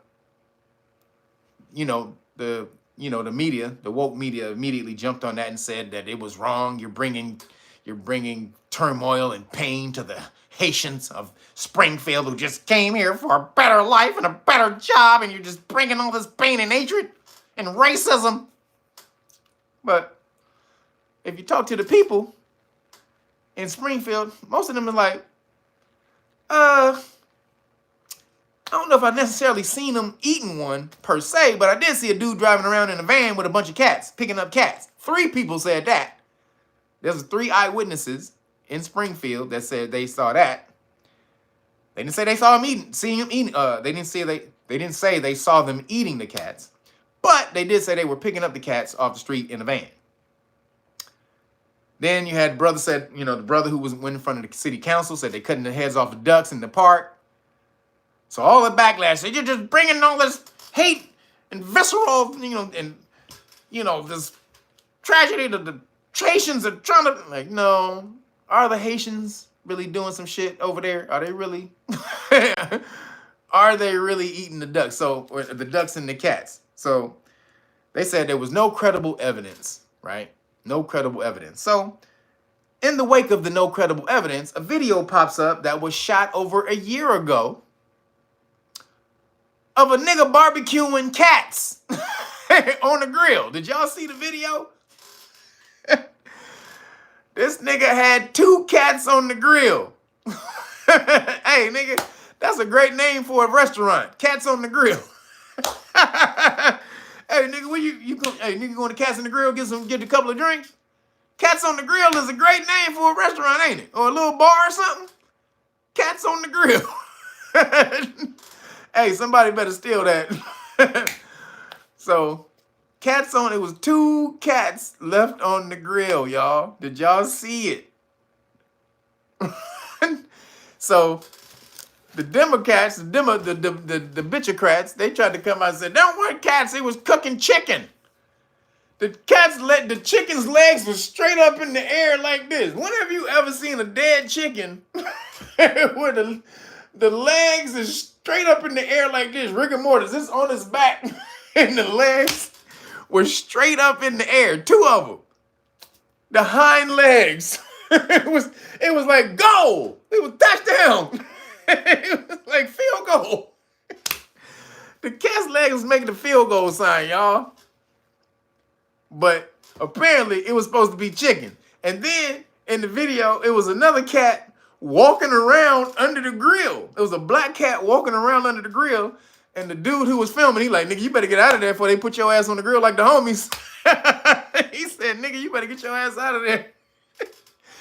I believe that cat was mourning his 2 homies on the grill.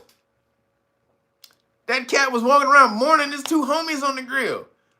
Like, nigga, you done got the homies. God damn. So that video was crazy. So the people who put that video out on Twitter, so it was a brother who filmed it. It was a brother who filmed it from his car. And so they said, well, if he was filming, like, you've seen people cook chicken 1,000,000 times before. Why would he be filming a dude just grilling chicken? That makes no goddamn sense. Why would he film a nigga grilling chicken? It had to be cats. It obviously was cats. Because why would you be interested in otherwise? So the video was put out by some Caucasian dudes. They found it. It was put out by the Caucasian dudes on Twitter. So those dudes went and investigated. And they found the guy who shot the video. And the guy who shot the video said, nah, them was cats. That nigga said, nah, them was cats. He said, cat up. He said, what do you mean? Cats up? Catch up? But I don't know. What do you mean, cat up? I didn't get that joke. But the brother said, them was cats. Then he says the Catalina or the Cantina, the Catina. You got to make it the Catina, not the Cantina. It's the Catina. You got to take away the N and just put the CAT, the Catina. But Cats on the Grill is a great name for a restaurant, y'all. I'm just saying. But the brother said no, those was cats. So then they went to interview the neighbors of where the cats were being, they were allegedly being grilled, right? Where the cats were allegedly being grilled, they went to the neighbor, and the neighbor was like, hell yeah, they be grilling motherfuckers all the time. Now, the only thing was they weren't Haitians, they were Africans. But in Springfield, though, this is Springfield, but it was Africans in Springfield, in Ohio, not the Haitians. But apparently the Haitians also do this, allegedly, right? The Haitians will do this allegedly. So now there's video of a nigga barbecuing cats in the backyard with cats walking around the grill. A bunch of cats walking around the grill.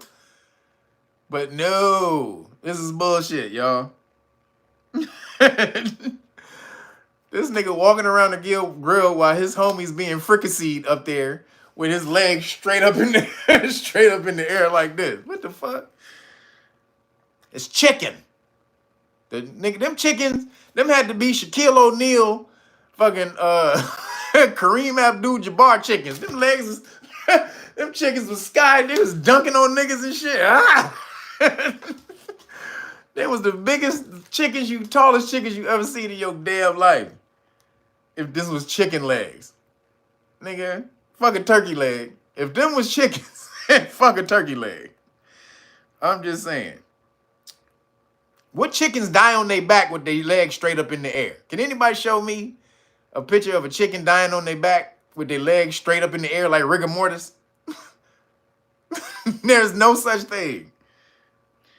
So, Shaquille O'Neal chickens, apparently, if they were chickens, they the greatest and the biggest chickens you ever seen in your goddamn life.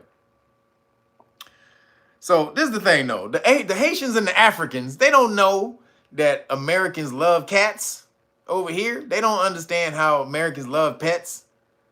We don't cook the pets over here. African niggas and Haitian niggas, we don't do that. You keep that shit in Africa, in Haiti. Because they don't know about Heathcliff and Garfield and Tom from Tom and Jerry. They don't know about Felix. Felix the cat, the wonderful, wonderful cat. Anybody know about Felix? That's old school. Y'all know about Felix? Y'all don't know, you know what I'm saying? They don't know about Sylvester from the Toons, from the Toonie Tunes. They don't know about Thundercats, goddammit. Lion-O, Panthera, Chitara, Tigra. They don't know, goddammit. Snarf. They don't know about Snarf. They don't know. If you only know what Snarf, you only know who Snarf is if you know Thundercats. But they don't know we grew up with that. So they came over here, they frying up Heathcliff on the grill. And nigga, we ain't having it. We not having it. Nigga, I don't want to see Felix on the grill, my nigga. I don't want to see it. Keep Lion-O. Lion-O or Cat Lives Matter. We need to put out a thing. Cat Lives Matter. Felix the cat was my shit though. Felix was a G. And Heathcliff. Garfield was cool, but Heathcliff was my dude. If you know, Heathcliff came on at 3 o'clock after school when we were in school. I was in, I think, middle school. We used to rush home to watch Heathcliff. Goddamn.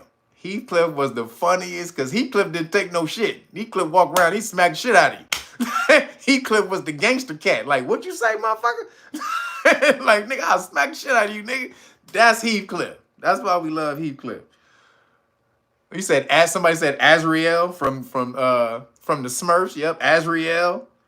They don't know, y'all. They don't. The Haitians and the Africans, they didn't grow up. They don't know. So moving along. The Bitchocrats said that Trump shining a light on the Haitians eating cats and dogs, inciting people to call bomb threats, to call in bomb threats. They said that when Trump said that, a bunch of people called in, 33 people. It was 33 bomb threats that was called in against the Haitians. And so that's what the Democrats, the Demo bitches went with. He's causing people to be threatened by bombs and blah, blah. And they just went with that shit, right? You say Karate Cat? Yep. Karate Cat? Who else? Hell yeah, Karate Cat. Pink Panther. I like Pink Panther. He was cool. He says SWAT cats. Okay. Yeah, put your favorite cat people in here. Mine is Heathcliff. All time is all time Heathcliff, and then maybe Tom with Tom and Jerry for that when he would get smacked. That yell that he would scream. But so the Haitians are getting bomb threats against them, and they're using that. They're trying to the Democrats are trying to use that against Trump, saying that he's racist. It was a racist cry to call out all of his left or his right wing racist people against the Haitians.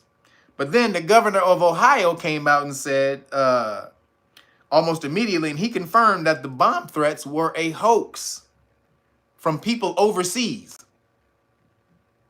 All 33 bomb threats were a hoax.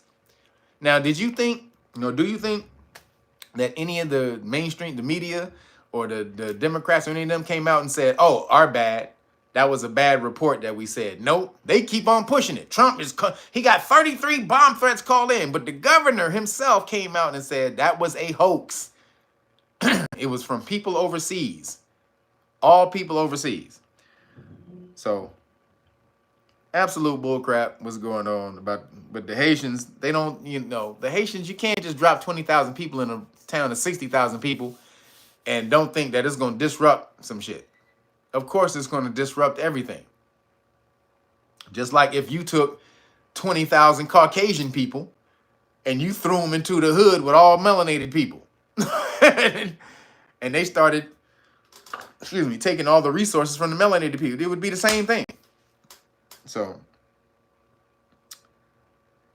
moving along, after spending $600 million on illegal immigrants in Chicago, or on illegal immigrants, Chicago is now broke and can't hire any police or firefighters. Chicago broke. The illegal immigrants, this is what we're just talking about, suck up all the resources. So now they can't hire any more police or firefighters because Chicago's broke. Goddamn. $600 million. They're also raising taxes to compensate and cut overtime from the current workers.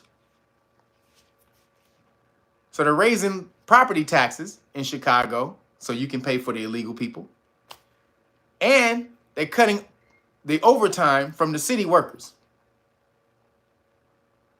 Yeah, $600 million, WD. It makes $600 million. But they don't got no money for reparations, though, y'all.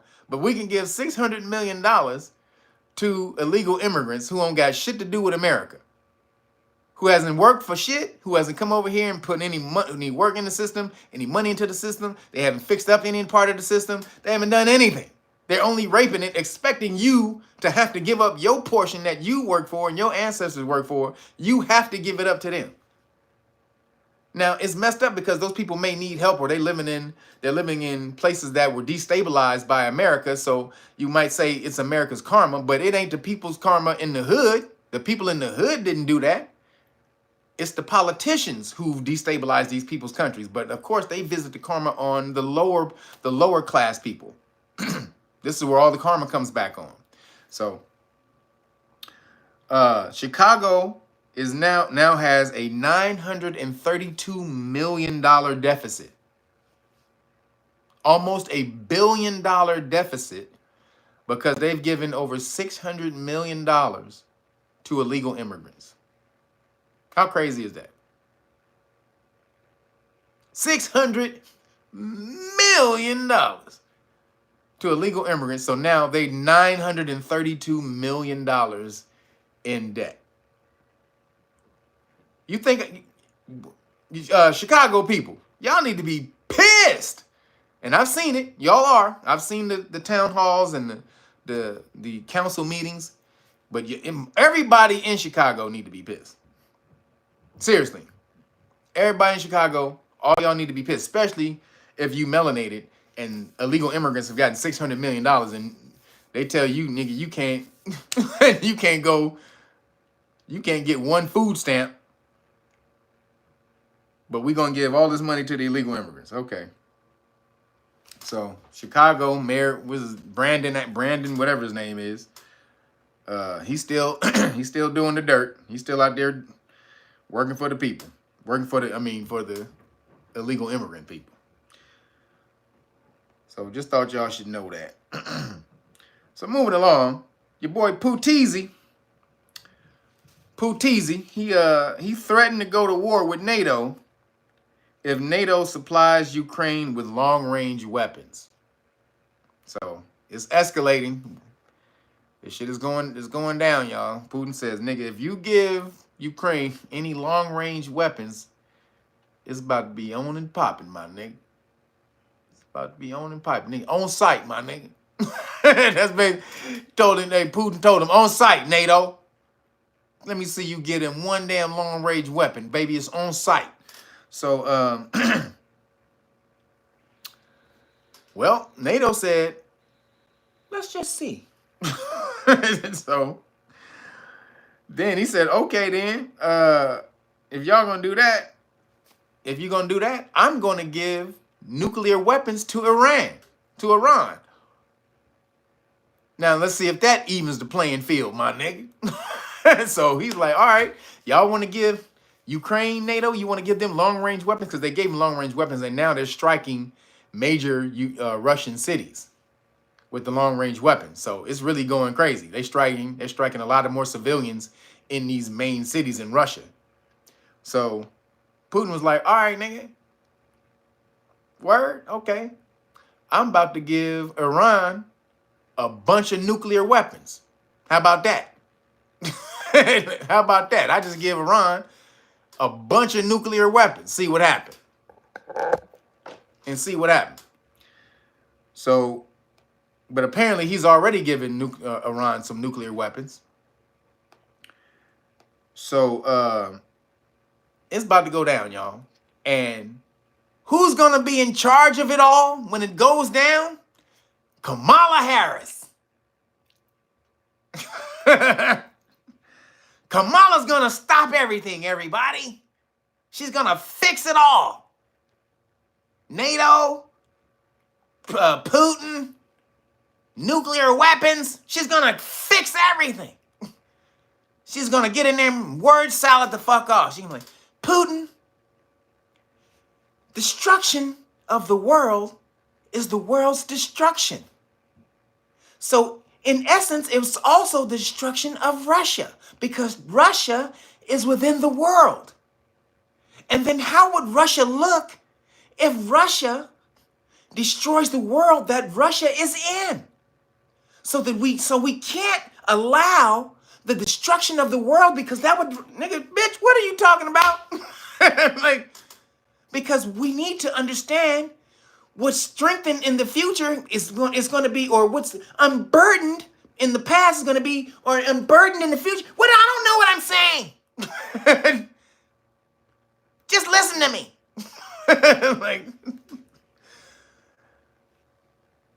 Launch a missile in that bitch's ass immediately. That's going to be Putin.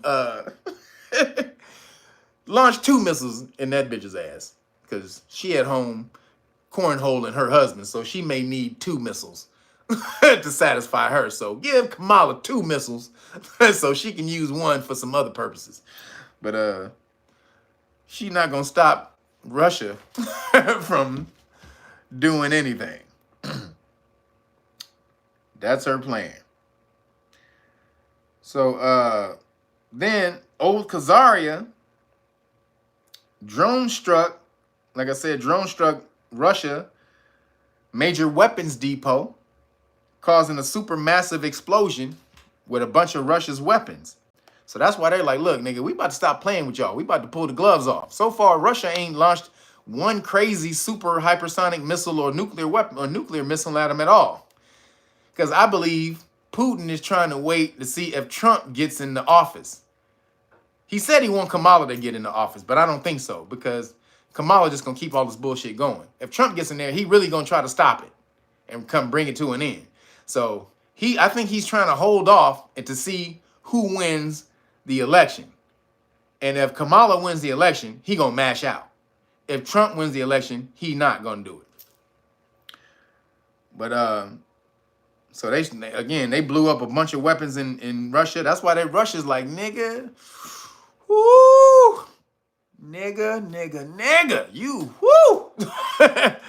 Yo, Robin Morgan, appreciate you. Thank you for the Cash App. Everybody Cash Apping me, showing me love on the chicken shawarma donation, because YouTube took me out the what is it, the partnership program. No more monetary benefits on my channel because they don't want me telling the truth to the people. So they think taking away my monetary benefits, privileges is going to stop me from telling the truth. It ain't. God damn it, YouTube. So I appreciate everybody for still showing support. Also, show support by going to realnagas.com, getting the books. Great book of melanin research. This is really how you can show me some support right here. Get one of these books and get the whole police stop law package, plus the 5 decks of flashcards. This will be the last couple weeks I'm doing it before the other flashcard decks get in here. So if you want to get in on that deal, make sure you do it very soon before I cut that deal off. But that's how you can support realnagas.com. Hard copy only. If you order the hard copy, that's when you get the deal, plus the constitutional rights card, qualified immunity card. Oops, always doing that upside down. Qualified immunity card and notice. Keep these in your car. Tell the police officer, I don't answer questions. And help us build this 1 million Johnny Cochran army we about to do. So then moving along, did you hear about the new Khazarians? They did. Now this is pretty ingenious, but it's evil. It's evilly ingenious. So the new Khazarians, they devised a plan to put many explosive devices, like not a lot, but many small explosive devices in 3,000 pagers and hundreds of walkie-talkies bought by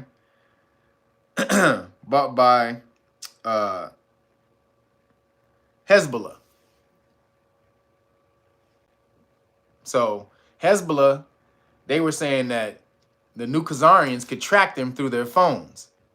So they said, we need to stop using our phones. So they devised a plan to buy a whole bunch of pagers and use pagers to signal each other with, and a whole bunch of old walkie-talkies. New Khazaria intercepted the shipment of the pagers and the walkie-talkies. They put small explosive devices in it, then repackaged it up, resealed it up, sent it to the Hezbollah. Then at a certain time, when all these niggas had the pagers in their pockets, at one time, they boop, like in a movie, they hit the button and all the pagers exploded at once. So did you see the videos of niggas in the grocery store and that motherfucker exploded in his pants and blew off a part of his thigh and shit? One little girl, so they killed a bunch of innocent people, or injured a lot of innocent people. They killed 9 people, injured hundreds of innocent people. One little girl, her father had left the pager on the table in the kitchen. It started ringing. The little girl picked the pager up to bring it to her dad. It exploded in her hand and blew her face off. That's some evil shit. That's some fucked up bullshit. New Khazaria is on some other shit with that.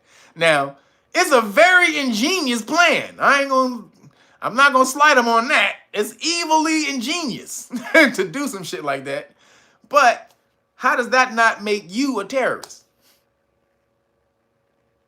If anybody else does that, they get labeled as being terrorists. How does that not make you the same thing? Because you hurt more innocent people than people who were, and they said these people were Hezbollah, but they weren't. These people were contacts of Hezbollah that they were using. They were civilians that were being forced to be in contact, and they were using them as like a network. So they gave them these pages and stuff, and as a network. So it came out a lot of these people weren't actually in Hezbollah, allegedly, and they were just people who were being used by them and got caught up. What happens if 2 or 3 of these cats are on a plane at the same time. When New Khazaria decides to boop, and they're on a plane with 100 innocent people. What happens? Does New Khazaria get blamed for that? Do they get any negative backlash for that? I promise you they wouldn't. But just luckily, nobody was on a plane when that happened. But a lot of people were around a lot of other people in public when this stuff went off. So then that was the first wave. Then the second wave was the walkie-talkies they did a couple of days ago. These niggas had walkie-talkies. Boop! They blew up the walkie-talkies. Bam! Boom! Boom! So these niggas have taken the warfare to... They really trying to start World War III, y'all. They are really trying to start World War III with Iran. And also, but Iran knows this, and Iran keeps holding off because they know New Khazaria wants to start a war with them. And they are holding off because they know what happens if they go to war with New Khazaria. Excuse me. If Iran goes to war with New Khazaria, America's going to be pulled in. They know that. And so they don't want that. And so they're trying to hold off because they don't want to go. Iran doesn't want to go to war with America. Not openly anyway. So New Khazaria is just out here just wilding. New Khazaria out here wilding, y'all. And not getting labeled demons and devils and terror. That is some evil shit. You blew a little girl's face off. Gotta say allegedly. But that was the report that came back because all these reports that came back. So Iran is crazy and vows that New Khazaria will not ever get away with what they did. And so now you just got to wait and see how they retaliate, if they retaliate. But this is getting out of control. It's just insane. So moving along, New Khazaria, that's just, man. Just real quick also, did you hear that the IDF, they took out an American woman protesting against them in Gaza? It was a woman from America.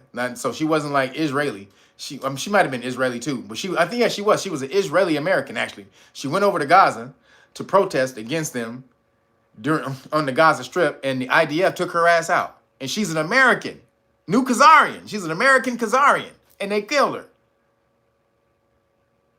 So New Khazaria is on some bullshit. So moving along, the WHO, the WH, H to the Izzo.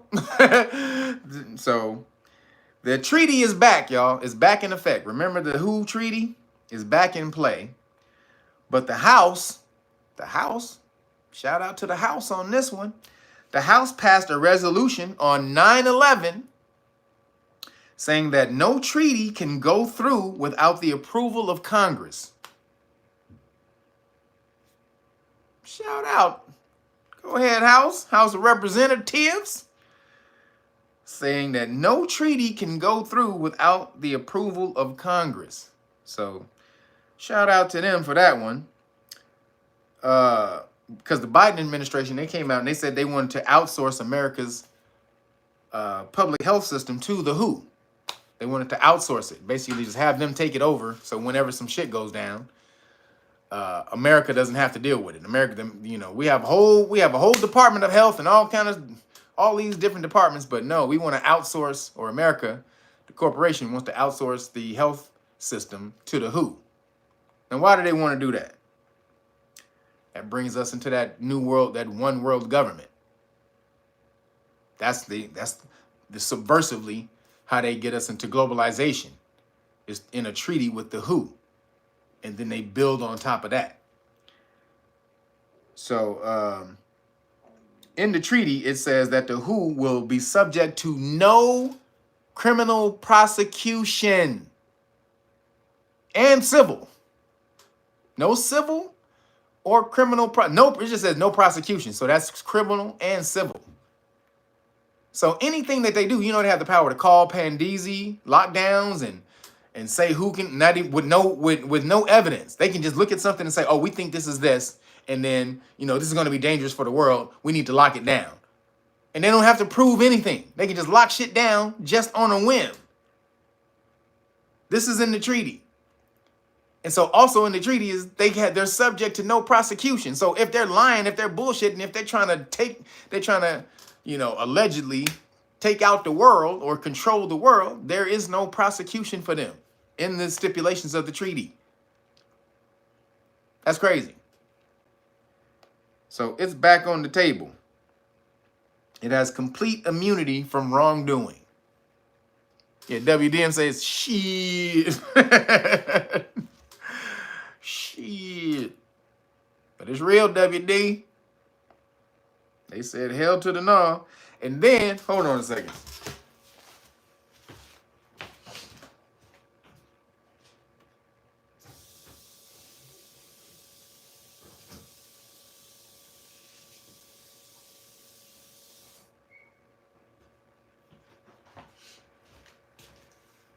So then, real quick, this just came out, I think yesterday, an undercover video shot by Steven Crowder, or a reporter who works for Steven Crowder, shows Dr. Jay Varma, V-A-R-M-A, who is the former senior advisor to public health at the New York City Mayor's office. So basically, he's the one during the Pandizzi he's like the Pandizzi czar. He's what they call the CV-19 czar. He implemented all the lockdowns in New York City. He's the one who recommended the lockdowns during the Pandizzi in New York City. So he was at a party or at some bar. Actually, I think he was at a bar or something. And they got him on tape. This nigga is, whoa. They got him on tape saying he attended underground sex parties during the Pandizzi lockdown while he was telling everybody else to stay in the house and distance themselves. Yo, LTJ. Appreciate you, man. Thank you for the Cash App. The shawarma donation. Appreciate you. So while he out here telling you need to mask up and stay in the house and separate 6 feet away, this nigga was holding sex parties, underground sex parties. He came out and said this. It's on camera. Hey man, I love these undercover video, these citizen journalists who go out and get these videos of these people because these niggas be horny, and so then they send out a pretty girl to these horny ass fools, and they be just mouthing off, or if it's a horny gay dude, they send a dude who act like he gay, and they be just mouthing off trying to get some. Hey, they be telling every goddamn thing. They said he had. It probably was with Diddy. I don't know. Look, he said, because if he's a government official, in order for this not to get out, it had to be with other high government officials. It had to be with the super higher ups. Because he said, hold on. He said the parties were held in an underground bank in hidden rooms. And so in one of the banks in New York, or some of the banks in New York, they got underground party rooms where they hold like private sex raves. He said everybody in there was ass naked, taking E. He said it just felt so good and it was relaxing. I just need to be myself sometimes. I just had to be myself. It was so good to be. So while you locking everybody else up, telling them they can't be themselves, you get to relax and do E and tap all the shit you get to tap and all the rest of that. But everybody else got to stay in the house.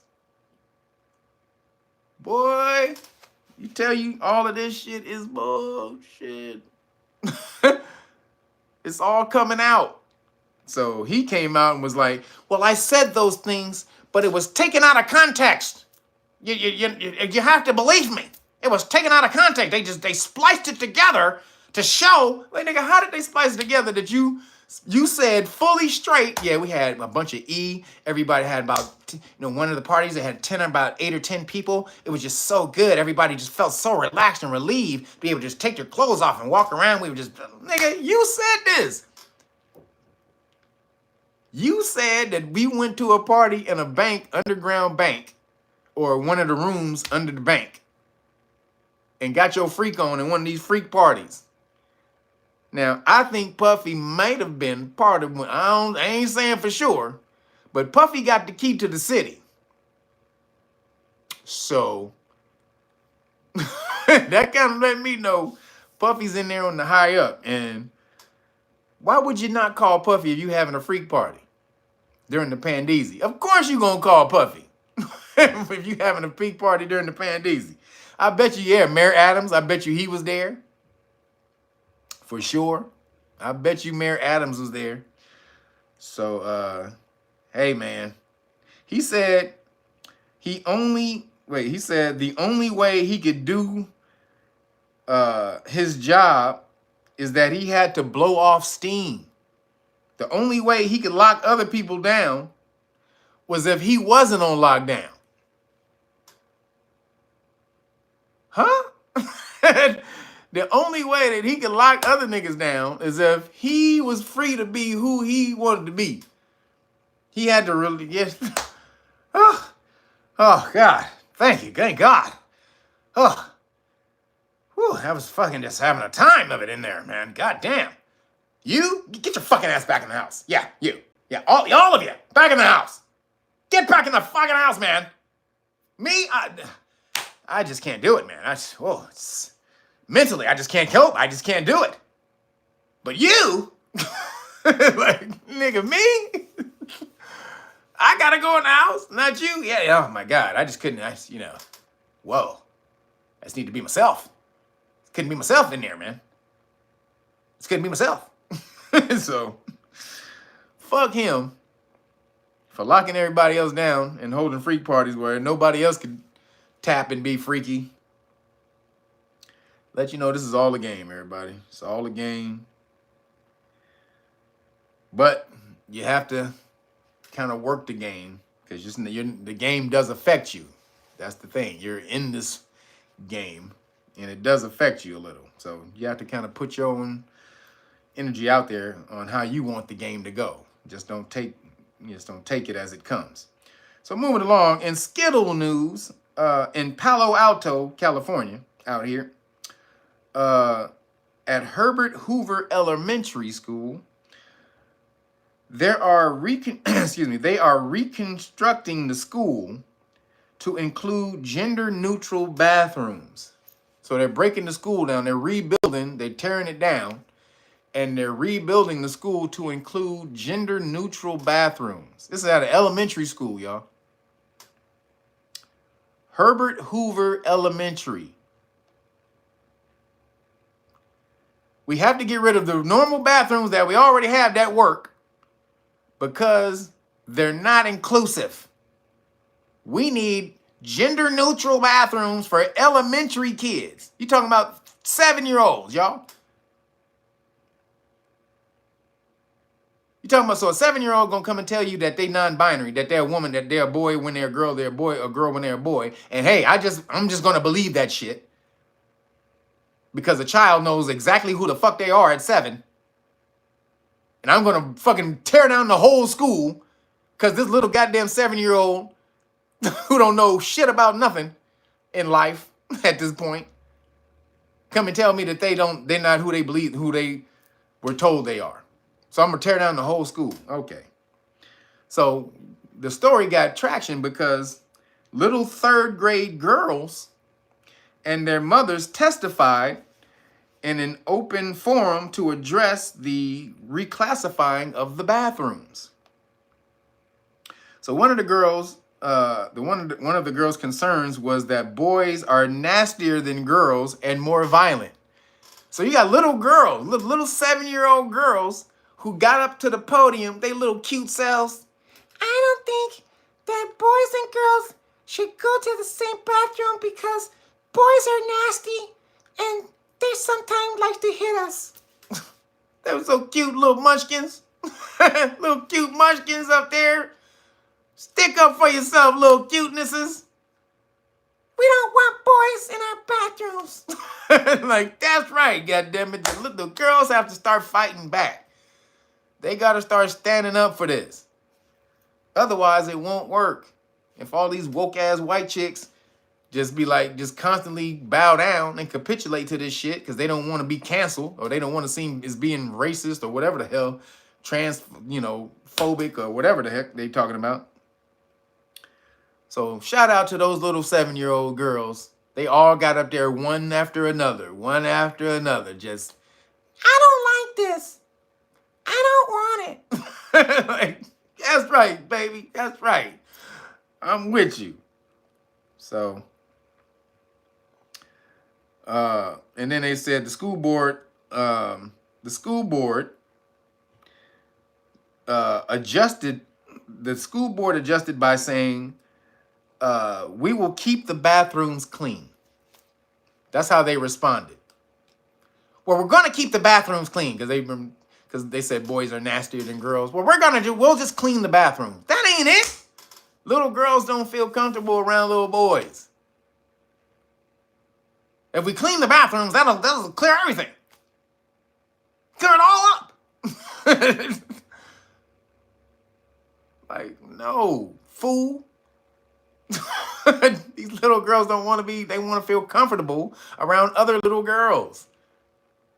Not little boy. They don't want to have to see a little boy's pee-pee. That's not something that a little girl should be able to have to see at 7 and be explained if the parents don't want that for that child at the time. So if I'm them parents, I'm taking my kids out of school. We're boycotting that school. We're starting a massive boycott campaign against that school. We are marching our asses off all day long, all night long. I don't give a damn. We are doing a social media campaign backlash. We are going to destroy that school. Every teacher who supports it, all of it. We're going to rip y'all to shreds. Because, character-wise, not physically. We're just going to rip your character to shreds if you support that type of bullshit. Little boys trying to show their pee-pees to little girls. So, and then what's going to happen if those little girls start having their time of month with little boys around? What happens then? Can anybody tell me what happens when that starts? That's why little girls need to be by themselves, because they start to have body life experiences that boys don't have at just the most inopportune times. You never know when it's going to happen for a girl, and they don't need to be around a little boy in the bathroom if this shit starts popping off. When she's probably already feeling self-conscious about it and embarrassed about it. And then she got little boys in the fucking bathroom around looking at her probably, or not knowing what that is. And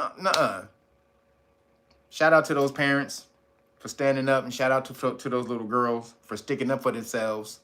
Absolutely. Teaching those little girls at 7 to stick up for yourself. I like that. That's going to stay with them for a long time. So, surprisingly enough, wasn't that much going on in Skittle news this week. That's the only thing I had. Otherwise, the Skittle people, they ain't tripped that much this week. So, they ain't trying to take nobody out. So, moving along. In the science and the weird, scientist says human consciousness comes from another dimension. No shit. They finally figured it out, everybody. Like, science has finally figured it out. Consciousness comes from another dimension. Whoa. What a revelation, guys. Wow. No one knew that. No one knew that at all, guys. So, but the scientists who are not connected, they're not connected to the universe like that. They're completely left brain people. Your left brain controls the right side of your brain controls the left side. So the left side of the brain is the more logical, the right side is the more creative. So they're completely left brain, and they don't connect like that. They don't understand consciousness. They think consciousness comes from the brain, completely from the brain. So And incidentally, real quick, there's another story of a doctor who found out that consciousness was real because he had an allergic reaction and contacted some type of virus that shut his whole nervous and brain system down. He went into a coma where his brain didn't work. It shut down. His brain had no function. But this nigga was still, he said, he was in a universe of itself. He was traveling and doing stuff and seeing things and all this type of stuff. So that now, when he came out of his coma, it convinced him, he's like, there's no way that consciousness can be in the brain because my brain was completely inactive. It has records and everything to show that his brain had no electrical activity whatsoever. But he was still conscious and doing all of these different things while he was in a coma. And so this is a doctor, brain doctor, came out and was like, shit, I was wrong. Goddamn. I was wrong in a mug. So, so that just came out. But then this is the physicist. So a physicist claimed that we plug into these invisible. Oh, excuse me. Hold on. I skipped something. Hold on. So a baffling new theory to explain human consciousness has suggested it comes from hidden dimensions and is not just brain activity. A physicist claimed that we plug into these invisible planes of the universe when making art, practicing science, pondering philosophy, or dreaming. And this could explain the phenomenon that has evaded scientific understanding for centuries. No shit. We know we tapping into the universe, the Akashic records, dark energy, the dark energy field, the force. Use the force, Luke. Use the force. So we know we tapping into it. If you've been on the conscious yellow brick road for a while, you should know that. So then it says Michael Provisia, a professor of physics at the University of Nevada, Las Vegas, at the University of Nevada at Las Vegas, has based the wild idea of hyperdimensional. Has based the wild dimension. Damn, girl, dude, what the fuck? Has based the what? Hold on.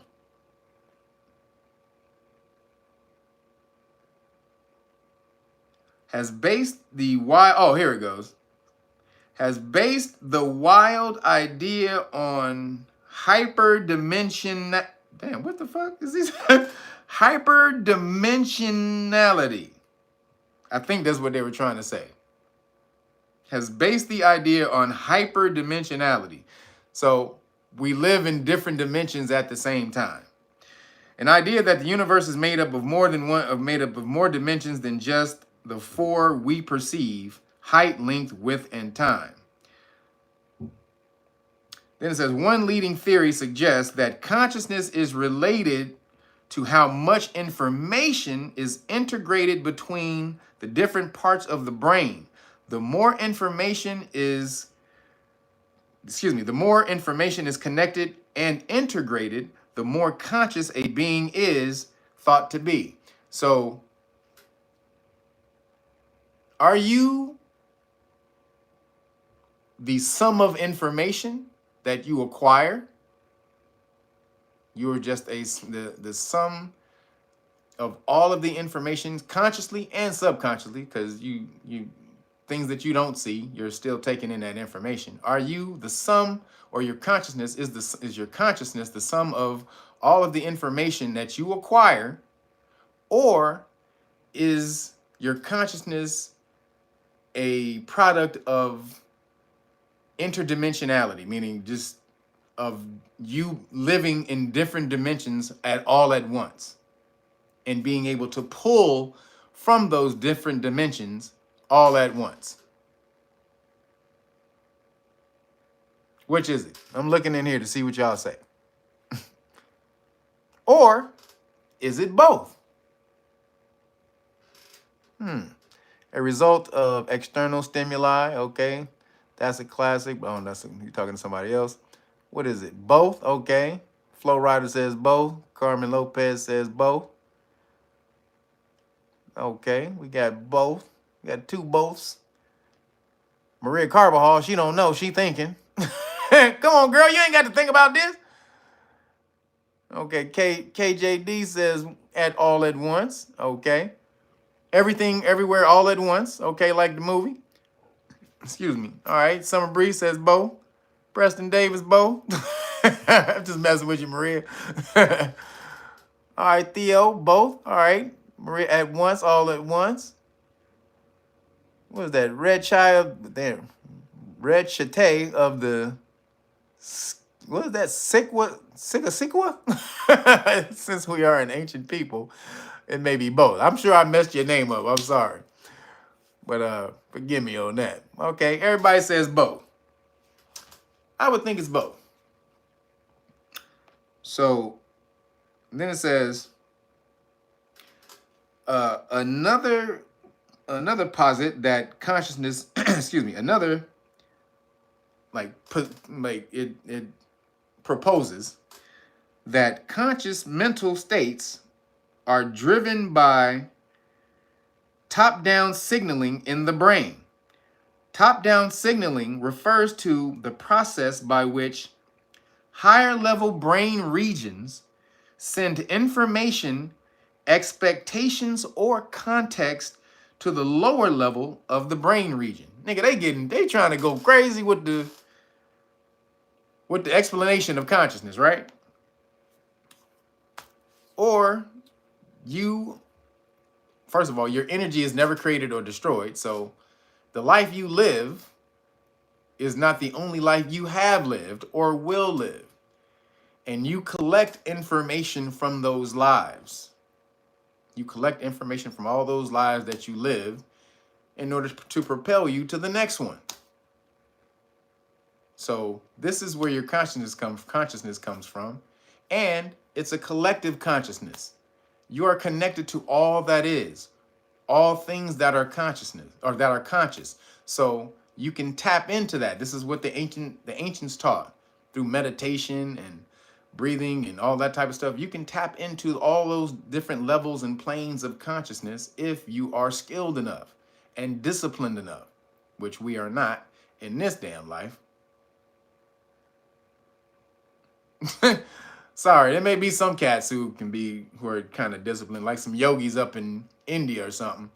But damn, we should be able to get back there. But that's what mushrooms are for.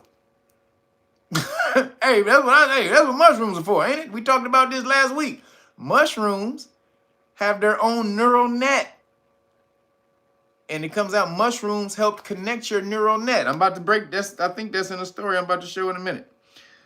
So mushrooms help to increase the neural net so that you can receive more frequency and vibration, which is how you receive consciousness. Really, consciousness is vibration, frequency and vibration. I taught about this what's the book? Hold on, let me see if I can find the book.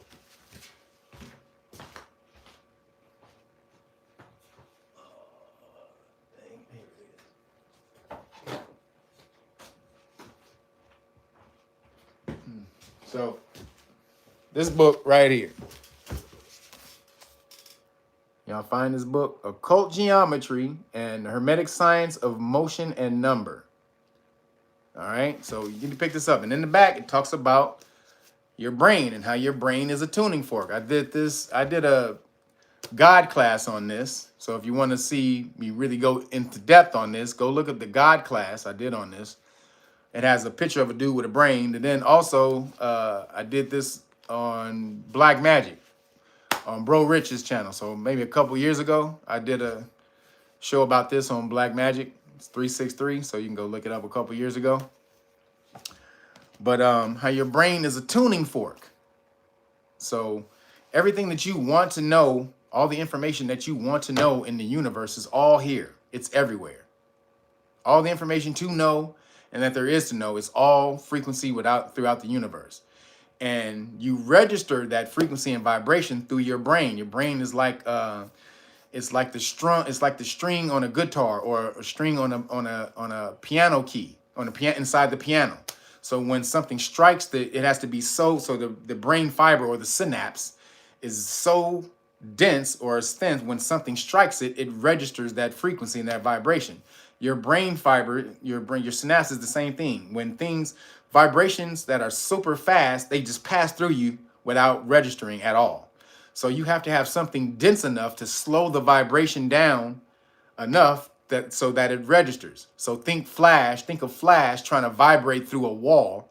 If you've seen if you're a comic book person, Flash can vibrate through walls. He vibrates so fast that he can vibrate through a wall. But the thicker the wall is, the faster he has to vibrate. And sometimes the wall is so thick that he can get stuck inside the wall.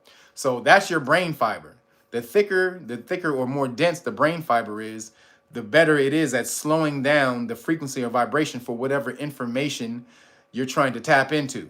So if you start studying, surgery, brain surgery, or being a mechanic, or whatever topic it is, you start to develop a synapses, or brain, they call brain fibers, what we would call it in the normal sense, but synapses for that will, as you learn, the more you learn, that synapse gets denser and denser and denser to be able to slow down the frequency for all the information that's out there on being a mechanic, or being a doctor, or being, a firefighter even, or whatever it is. That's kind of what happens. And so consciousness, more so than it being interdimensional, it's more frequency and vibration, and being the rate or the level of frequency and vibration. The higher your vibration is, the more you're going to pull in higher vibrations of consciousness. The lower your vibration is, the more you're going to pull in lower vibrations in frequency of consciousness. Like the dude who had the fuck party, the health inspector, the health czar of New York, who couldn't do anything but just get away for his sex parties, right? He's of a very low vibration. And so he pulls in other beings around him with that same low vibration.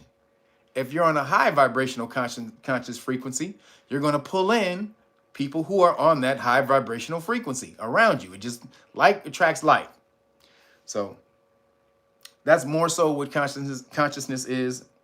But it's also interdimensional as well, because vibrations and frequencies are in all dimensions.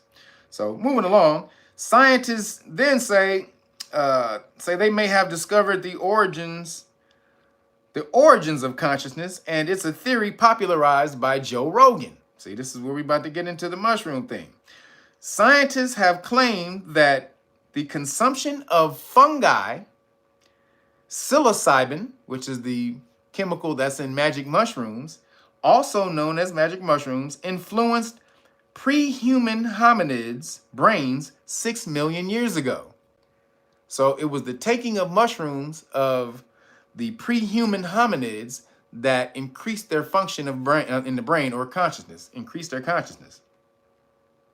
They analyzed dozens of studies involving psilocybin and consciousness, finding the fungi increased connectivity between networks in the frontal brain region associated with expressive language, decision-making, and memory. See what I said last week? This is before I even read this damn story. See, I said that mushrooms have a neural net that when you eat them, they enhance your neural net. Exactly what they just said right here. Now, where did I get that from? I got that from the universe. The universe sent me that when I read it. I was like, holy shit, boom.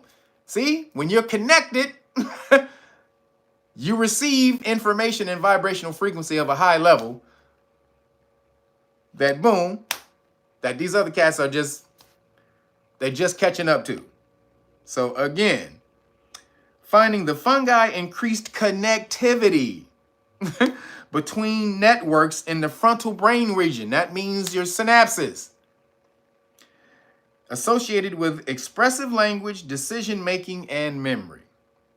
These significant neurological and physiological effects may have been the catalyst ancient ancestors, may have been the catalyst ancient ancestors. Wait a minute, may have been the catalyst ancient ancestors. This is written wrong, but it's because I just copied and pasted this shit. But it says may have been the catalyst ancient ancestors needed to interact with each other and the environment, spurring consciousness among our species. And again, what I talked about last week. Talked about this a week ago, and boom, this new study that came out this week confirmed exactly what I said last week. God damn it, your boy be on it. Be on it, god damn it. I be on the game, baby. But just saying. So now we know. Now, am I telling you to go out and do magic mushrooms? No. Am I telling you not to do it? No. It's your own, it's an experience. I would say if you go out and you try mushrooms and you do it on your own, make sure you got a nice environment around, because it turns you into a super receiver of vibration and frequency. So whatever's around, you're gonna feel that. It's gonna enhance it and heighten it. So if you're around negative energy, that's gonna be enhanced 10 times. If you're around positive energy, nature, that's gonna be enhanced 10 times. So be very aware of the environment in which you take mushrooms, because it's only going to enhance that experience. All right.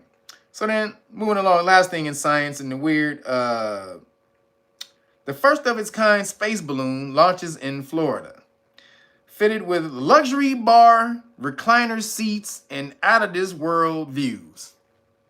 So for all you flat earth cats, there is a balloon that you can now pay for that's coming out that'll take you above into the stratosphere so that you can see for your damn self if the earth is flat or not, if you got the money to pay. So it says it's called Space Perspective, a space flight tourism company completed the second unmanned test flight of their spaceship Neptune aircraft on Sunday, sending a balloon-lifted capsule on a 6-hour journey to the stratosphere before returning for a splashdown in the ocean. The spaceship Neptune is designed to ascend about 20 miles above the Earth, offering panoramic views of our home planet and extras that include a menu of cocktails. So while you up there, you can get you a little drinky drink. Get you, hey, nigga, hey, can I get some Kahlua and cream? Can I give me a Black Russian? While I look at these beautiful, when I look out here. Music playlist and reclining seats. All for how much? Guess how much they gonna charge you? It ain't gonna be much. Not gonna be much for you to see the world. I'm gonna show, hey, stick with me, baby. I'll show you the world. That's gonna be the ultimate pimp line, ain't it? Come on, man. That's going to be the ultimate Mac line. Hey, baby, you want to see the world? You want to see the world with me? Like, nigga, what? Yeah. Like, baby. And then you take her up in the balloon and you get to see the world? Oh, nigga, them draws is yours for the rest of your life. Just saying. She yours for the rest of your life. Take you to see the world, baby. 125 G's. Not a million. Y'all up there with the million. 3 million, a million. That's straight Mac 101. Ain't it WMD? I mean, WDMA? We going to the top, baby. Ain't that what the Mac said in the Mac? Julian, was it Maxwell Julian? Didn't he say that when she asked him where we going? He said, where we going? To the top if you're not afraid. But you got to believe in me, baby. You got to believe that what I tell you is for the best, okay, baby? Shout out to Max Julian. He said, we're going to the top if you're not afraid. So 125, you get your pimp on, y'all. It's going to be a whole lot of cats with disposable income that's going to be out here macking it up. You want to see the world with me, girl? It says, during the launch, the massive space balloon filled with hydrogen, which lifted the Space Neptune capsule, into the sky at a gentle speed of roughly 12 miles per hour. When fully inflated, the balloon is nearly as tall as the Eiffel Tower and could fill an entire football stadium. So this is a huge ass balloon. God damn. Because it's gonna take a lot of people up there, I guess. It ain't taking just one person. It's gonna take like a bunch of people. So I guess it gotta be huge. And so for all you flat earth cats, now this is the thing. You can do this on your own. This is just and what is it? It's an upscale of the experiment of a space balloon that they do in classrooms all around the world. They go and buy a weather balloon, because classrooms do this experiment all over the world. They'll buy a weather balloon, tape a camera to it, and float the weather balloon above the sky and get pictures of the Earth. So this is all that is. If you want to know you can buy a helium, you can buy a weather balloon, you can buy a tank of helium from Amazon and a GoPro and attach it, and you can see if the Earth is flat for yourself. But apparently they're gonna do it for everybody. So you got 125, you can be Max Julian, y'all. You wanna come? You wanna see the world with me, baby? You wanna see the world with me, baby? So shout out to Max Julian and the Mac. So moving along, just thought that was crazy. And all you flat earthers, y'all losing them. Y'all losing all of your excuses. The flat earth niggas is losing all their excuses that the earth is flat. And just so you know, astrology don't work. If you're a flat earth nigga, astrology don't work for you. Because the earth has to be round in order for it to move in harmony with all the spheres in astrology. So if the earth is flat, it doesn't work with astrology, just so you know. So, sorry. So last couple things, in nigga news, there's a movie coming out, or just came out, called Am I Racist? I'm about to go check it out today.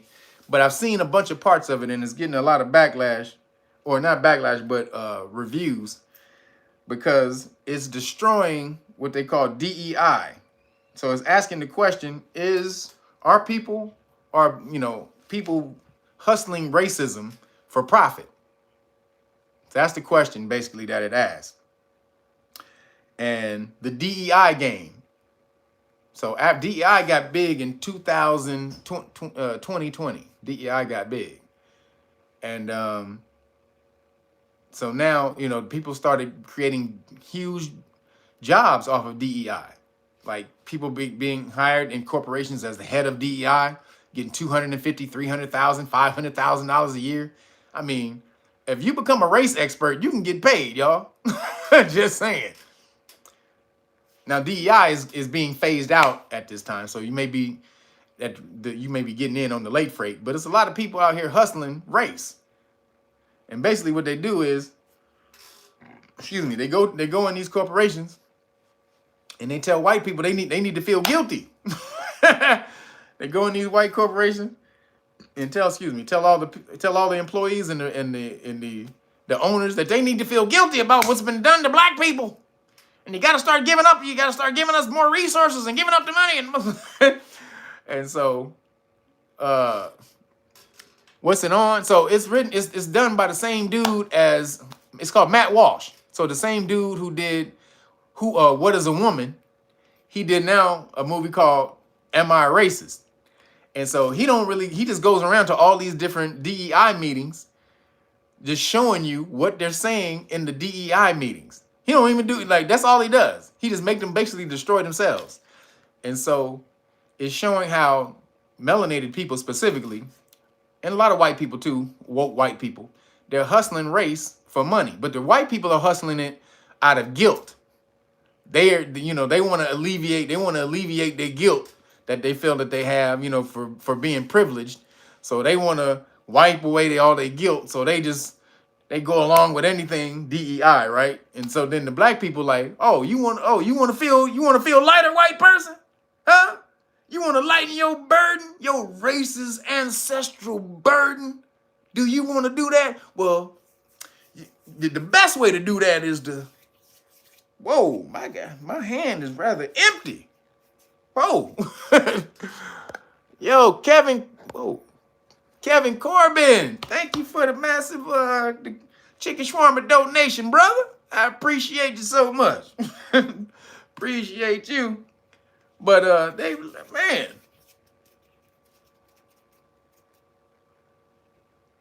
Whoa. Got an empty hand here. You might want to you could alleviate your guilt by placing a few thousand of your old dead presidents, these old racist slave owners. If you really want to feel, you want to alleviate your guilt, just hand over those racist slave owners that's on that whack money that you have in your pocket, in your bank account. You can just slide it over to us. We know what to do with it. We're not racist. But the people on the money, they're fucking racist. And if you need to alleviate yourself of all of this racism. That includes the racist forefathers of your country. So you go. Yeah, right here. Right here. Yeah, but just place it right there. It's good. It'll work fine. Like, that's the hustle. So that's apparently what the movie is, and it's apparently super funny as hell. Catching all these people. So I'm about to go check this movie out. Because apparently race has become a big business after Obama got in office. It was really Obama. Now, did racism still exist? Yeah, but it was, it was some institutional racism and shit like that. But for the most part, man, if you live in America, there is still institutional racism in some parts and shit like that. But if you live in America, if you ain't making it, that's on you. Sorry, I just got to say that. I don't give a shit where you live at. I don't give a shit where you live. If you're not making it, it's because of you. There's so much information and opportunity for you to do whatever the hell you want to do in America, and all the freedom to do it. That's nowhere else in the world. Nowhere. So you can say, yeah, racist America's fucked up, racist not this. You have no more opportunity in America than you do anywhere else in the world, especially as a melanated person. So it's up to you. Do you have enough ingenuity, discipline, imagination, stick-to-itiveness? Do you have all of that? That's what it takes. Also, some connections. You got to get out there and talk to people. Melanated people, we don't like talking to nobody but melanated people most of the time. You're so scared to go out and get some white friends because you think some of their whiteness is going to rub off on you or some shit, like a goddamn disease. Like, they're cockatued. They're like they got coccytis, and it's gonna infect you. Don't infect me with your coccytis. I'm gonna start talking like this, man. I'm gonna go to my wife and say, "Hey, babe, can I get some nookie from you tonight?" Like, well, that's not the way I talk. Like, man, I don't talk like that. I want some booty, baby. Like, can I get some booty? Like, no, that's not the way I'm supposed to talk. Like, you niggas think if you go and hang around white folks, you gonna start talking like white. you gonna start dancing off beat. You gonna start seasoning your food wrong. You start putting raisins in your potato salad. You're gonna start putting sunflower seeds in your greens. Y'all think all of that's gonna happen if you go get some white friends. But you gotta go expand your horizons, people. You gotta go out there and connect with everybody else in the world if you want to be successful. You can't be locked up in your own little bubble thinking that you're gonna be successful. Because the world is made up of more of everyone. So let's get out there. You have a whole family of people to connect with. But white people ain't going to infect you with their coccytis, y'all. Just saying. Yes, raisins in the potato salad. Y'all know y'all don't want. Come on. Everybody know if the Caucasian person come to the Christmas party and they bring potato salad, ain't nobody touching that potato salad.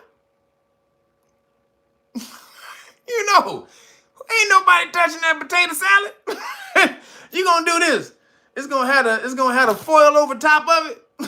And you're gonna be the big bowl with the foil on top of it. You're gonna go lift the foil like this. You gonna push it back down. You gonna seal it back up and shit. And you gonna slide it right back into the middle of the table. And you gonna keep it pushing. Everybody knows if you've been at a party when the Caucasian person bring the potato salad. Hey, everybody been at a party and the white person walk in with the potato salad in the bowl, and everybody in the party go, when they walk in the door with the big bowl of potato salad like this, and all the music stop. And everybody look at them walk in like, they were like, girl, what you got in that goddamn bowl, girl? You might want to leave that out there for the animals. We got some squirrels, we got some koala bears, we got some raccoons.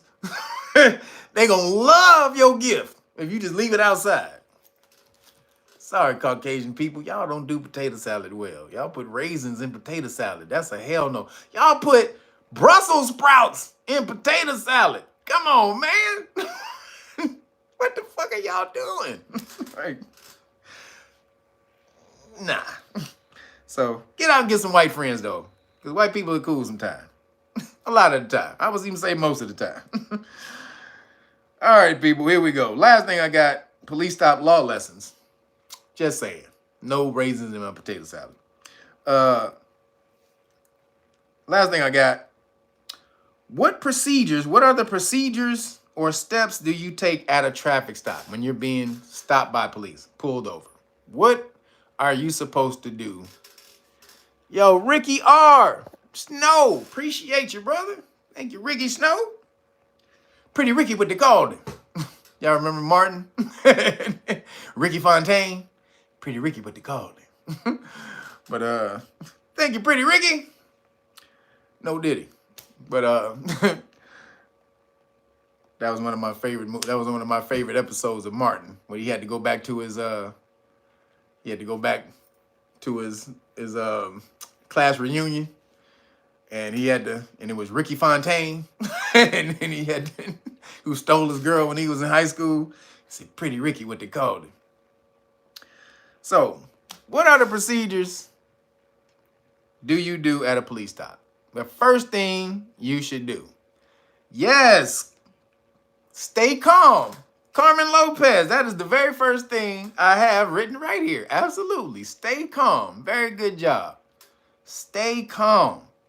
A lot of y'all get police-itis. What is police-itis? Your heart start pumping fast, you start sweating, your hands start shaking, your palms get sweaty and shit. That's called police-itis. So, no police-itis. Stay calm. Keep your heart rates down. So, yes, you stay calm. That's the first thing. Then, the second thing you should do is start recording. Pull out this phone. Boop. Yes, officer. When they come up to your thing, you should have a dash cam. Let me say this. So, you should have a dash cam. Everybody, dash cam just saved me. I just got I got an accident about a month ago. Coming down the street. I live in Koreatown, so you take that how you want. I've been in 3 accidents my whole life. I've been hit by 3 people my whole life, and all 3 times were in Koreatown. Just saying. But anyway, so I was coming down the street. I'm in the right lane. The lady's in the left lane, and she just stops in the left lane. I think she's getting ready to make a left turn. I have nobody in my lane. I'm going. So she just all of a sudden, now she could have made whatever turn she was trying to make. She could have been made it before I got there. She was way ahead of me. No signal turn with no signal light on. So as soon as I get to her, she decides to make a right turn from the left lane into the daycare center she was dropping her kids off at. So I'm driving and she's in this lane, and all of a sudden I'm driving like this. She goes, just turn right into me. So smash me up, right? So she goes, when we get out the car, she goes, well, you were driving too fast in that lane. You were driving so fast. Well, don't worry about it. There's some cameras around here. There's cameras around. That'll take care of it. I said, no, I got a dash cam, homegirl. I said, I got a dash cam. I'm good. Don't even worry about it. So she shut up when I said I had a dash cam. She was like, "Er." So when the insurance company, they hit me up, they was like, well, was there a police report or anything? I was like, no, there was no police report because I had a dash cam. And so she was like, well, they were like, well, can you send us the dash cam so we can see? Soon as I sent them the dash cam, they hit me back and was like, how much? They was like, there was no dispute whatsoever. They were like, God damn it, how much? All right, we'll settle. So get you a dash cam. I'm trying to tell you right now. Was no dispute whatsoever. They sent me a check so damn quick. But start recording with your phone or your dash cam. Then, so recording is the most important thing because that's the equalizer. They hate to be on camera, especially doing things wrong, messing up the law. So get your dash cam. Then you say, what's your name and badge number and your bond? What's your name, badge, and bond number or insurance number? So get their name and badge number. They'll give you that. They're supposed to give you that. Then when you ask them for their bond number or their insurance number, now if they know it, they probably still not going to give it to you. But a lot of police officers don't even know they have bonds. This is the secret this is the thing that most people don't know. This is why a lot of people don't know about bonds, because a lot of police officers don't even know they have bonds. The bonds are paid for by the city. I broke this down a couple of weeks ago when I read you the bond law of Virginia that says a police officer has a bond, and if they violate your constitutional rights, you can go claim the bond. That was right in the Virginia police officer in the law. So, but most police officers don't even know they have bonds because it's just in the hiring process. It's just written in the legislation. So for them to get the job, the city pays for the bond, the public official bond. So they might not know they have it, but they do have one or insurance. So the reason for you saying it is you just want them to know that you know more than the average person. You're letting this officer know that you're not the regular average person that they pull over. You know a little bit more about law and government than the average person, and they need to be apprehensive. They need to take a step back before they violate your rights. That's what that's for. Now, if they do give you the bond number, great. That's off the chain. Shit, if they give you the bond number or the insurance number, off the chain, goddammit. You a real one if you get them to give you that. But you're just asking them so that you let them know that you're not one to be messed with. So then the next thing is, why did you pull me over? Now, and it's not necessarily a law in most states that they have to tell you why they pulled you over. In California, it is, or in Los Angeles, it's a law now. But in most cases, they don't necessarily have to tell you why they pulled you over as far as the state law is concerned. However, it is a stipulation in their department policy, because they don't want to get sued. So most police officers will follow department policy even more so than they follow state law. Department policy is more important to a police officer than state law, because they can get fired and suspended and all of that very easily from violating police policy, or sued, or get the department sued if they violate police policy, whereas they get qualified immunity if they violate a state law a lot of the time. So that's the difference. So my neighbor going crazy up there. I'm about to go and smack the shit out of him. But so that's why you want to ask them why they pulled you over, right? Now, if they don't tell you why they pulled you over, what's the next thing to do? If they say, well, give me your license and registration and I'll tell you why I pulled you over, when you give me your license and registration, what do? Because and especially if you don't think you did anything, what do? You say, well, can I see a supervisor? Okay, you ask for a supervisor. Now, it's not lawful, it's not written in the law that they give you a supervisor. However, it's department policy for most of them. Not everybody, but I would say 9 out of 10 police departments, it's their policy that if you want a supervisor, they send someone out so that it mitigates any backlash, any greater liability that the police department can have if they just send the person out who can just quash it at, with one instance. Then why would they, take on all of that liability if they could just alleviate it with one person? So call a supervisor. Now, if the supervisor gets there and they still say, well, they side with their officer and they say, well, you need to give us your information before we tell you why we pulled you over, then you can call and ask for a magistrate. So magistrate is like a judge, right? So they're usually on call. They have somebody on call or someone who acts as a magistrate, which may be a lawyer acting as a magistrate. And so what happens is they take you to court and you don't have to plead guilty or innocent. What you do is you tell the judge or the magistrate what happened at the police stop. Now, either the magistrate will let you go then, they'll say, oh, this is bullshit, let them go now and let you go immediately. Or if they think that the police officer has enough, of a case to hold you, then they'll let you go. This is in California. I'm speaking about California. Usually, so this is in California, but it's usually the same every other place. They'll let you go to prepare your case for 5 days. So for 5 days, they'll let you go. You don't have to plead guilty or innocent. Let you go. You prepare your defense or whatever, your case, and then come back and submit it within 5 days. Now, the reason you want to do this is because if they're going to, you do this in lieu of arrest. Because if they're going to arrest you, they take you and book you. But if you ask to be taken to see a magistrate, or if you ask to be taken to see a magistrate, you don't get booked.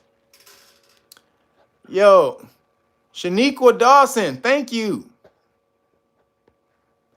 Appreciate you, Shaniqua Dawson. Thank you. I appreciate it, girl, for the CashApp donation. So the magistrate, so you go prepare your case, and again, so what happens is upon arrest, you can be taken to see a magistrate. So if you don't want to give your license up, they're probably going to arrest you. So if they arrest you, then that's when you say, I demand to be taken to see a magistrate, right? I demand to be taken to see a magistrate. Then you don't get booked because that's when they go and take you down and fingerprint you and all that type of stuff. In lieu of being booked, they take you to see the magistrate and then they let you go. So that's why you want to ask to be taken to see a magistrate. Now, you should definitely look up in your own state law to see if they allow you to go see a magistrate. But most of the time, they allow you to see that. In old TV shows, they would say that. Well, take them to see the judge. Before when they would arrest somebody on a TV show, they would say, take them to see the judge. That was the magistrate. They don't take you to the jail to get booked right away. They take you to see the magistrate. Now, why do they have this in place? It's because if a police officer pulls over a highfalutin, a high priority person, like a super rich billionaire or a politician or something like that, then that's a loophole in the system so that they don't have to, go through this whole legal process of being arrested and booked and humiliated all in public like that. They go see the magistrate. They present their case to the magistrate, and the magistrate says whether the police officer has a valid case or not, and then lets the person go. Usually, they're going to let the highfalutin, high-profile person go. So that's a loophole written in the law for them. You can use it. You can use that loophole. So again, remain calm. Go over it again. Stay calm. Start recording with your phone or your dash cam. Ask for their name, badge number, and surety bond or insurance number. Then why did you pull me over? Then call a supervisor. Then if that all doesn't work, ask to be taken to see a magistrate. So these are the steps that will get you out of a police stop without having to go be booked and, taken to the jail and cuffed up and all of that type of stuff. They still may cuff you, but they got to take you to the courthouse to go see the judge before that. So these are the things that you learn in police stop law class, everybody. When you get your butt over here and stop messing around and get your butt up in here and start learning the law for free, god dang it. You stop playing. KnowYourRightsFoundation.org. You know what we doing. 1 million Johnny Cochran strong, baby. We're going to do it whether you're with us or not. You should be with us so that you know how to defend yourself, your children, your family members, your friends, everybody when this, if and when the time happens. We don't want to speak it up, but if it happens, you want to know that you are Bruce Lee with the law. If something starts to pop off, you got the 1-inch punch. Anybody who knows Bruce Lee, you know what that is. The 1-inch punch. You the 1-inch. You know that, and boom, you a master of the law. But until that time, make sure you get out here and support. Get this great book of melanin research and get the whole police stop law package for free. Know Your Rights manual. Public official bonds book that'll teach you about the bond stuff I was just talking about.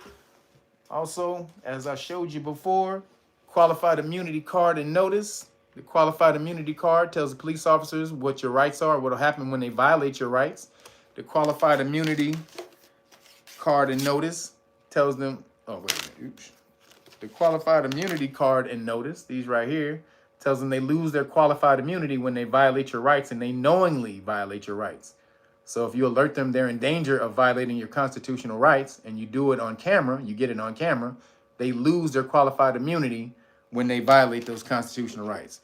And again, you get all of this, and for the last, until the new bunch, the new shipment of flashcards get here, I'm still going to give you the deal, the 5 flashcards. You get all of this when you order the Great Book of Melanin Research. So appreciate you guys for supporting. Again, that's what we need right here when they try to demonetize me on here for telling the truth.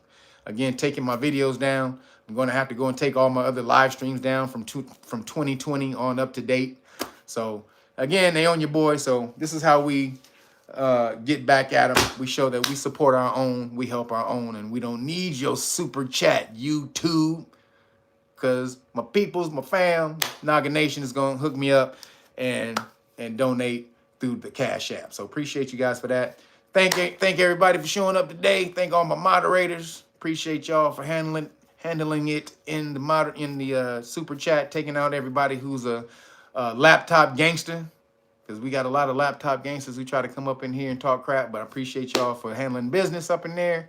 Thank everybody for hitting the Cash App. Appreciate you. I'm about to use your donation on some chicken shawarma and very shortly. As soon as I click this thing off, I'm going right to Grubhub. Boop. So appreciate y'all for that. Thank everybody for showing up. I'm going to holler at you next week. Deuces.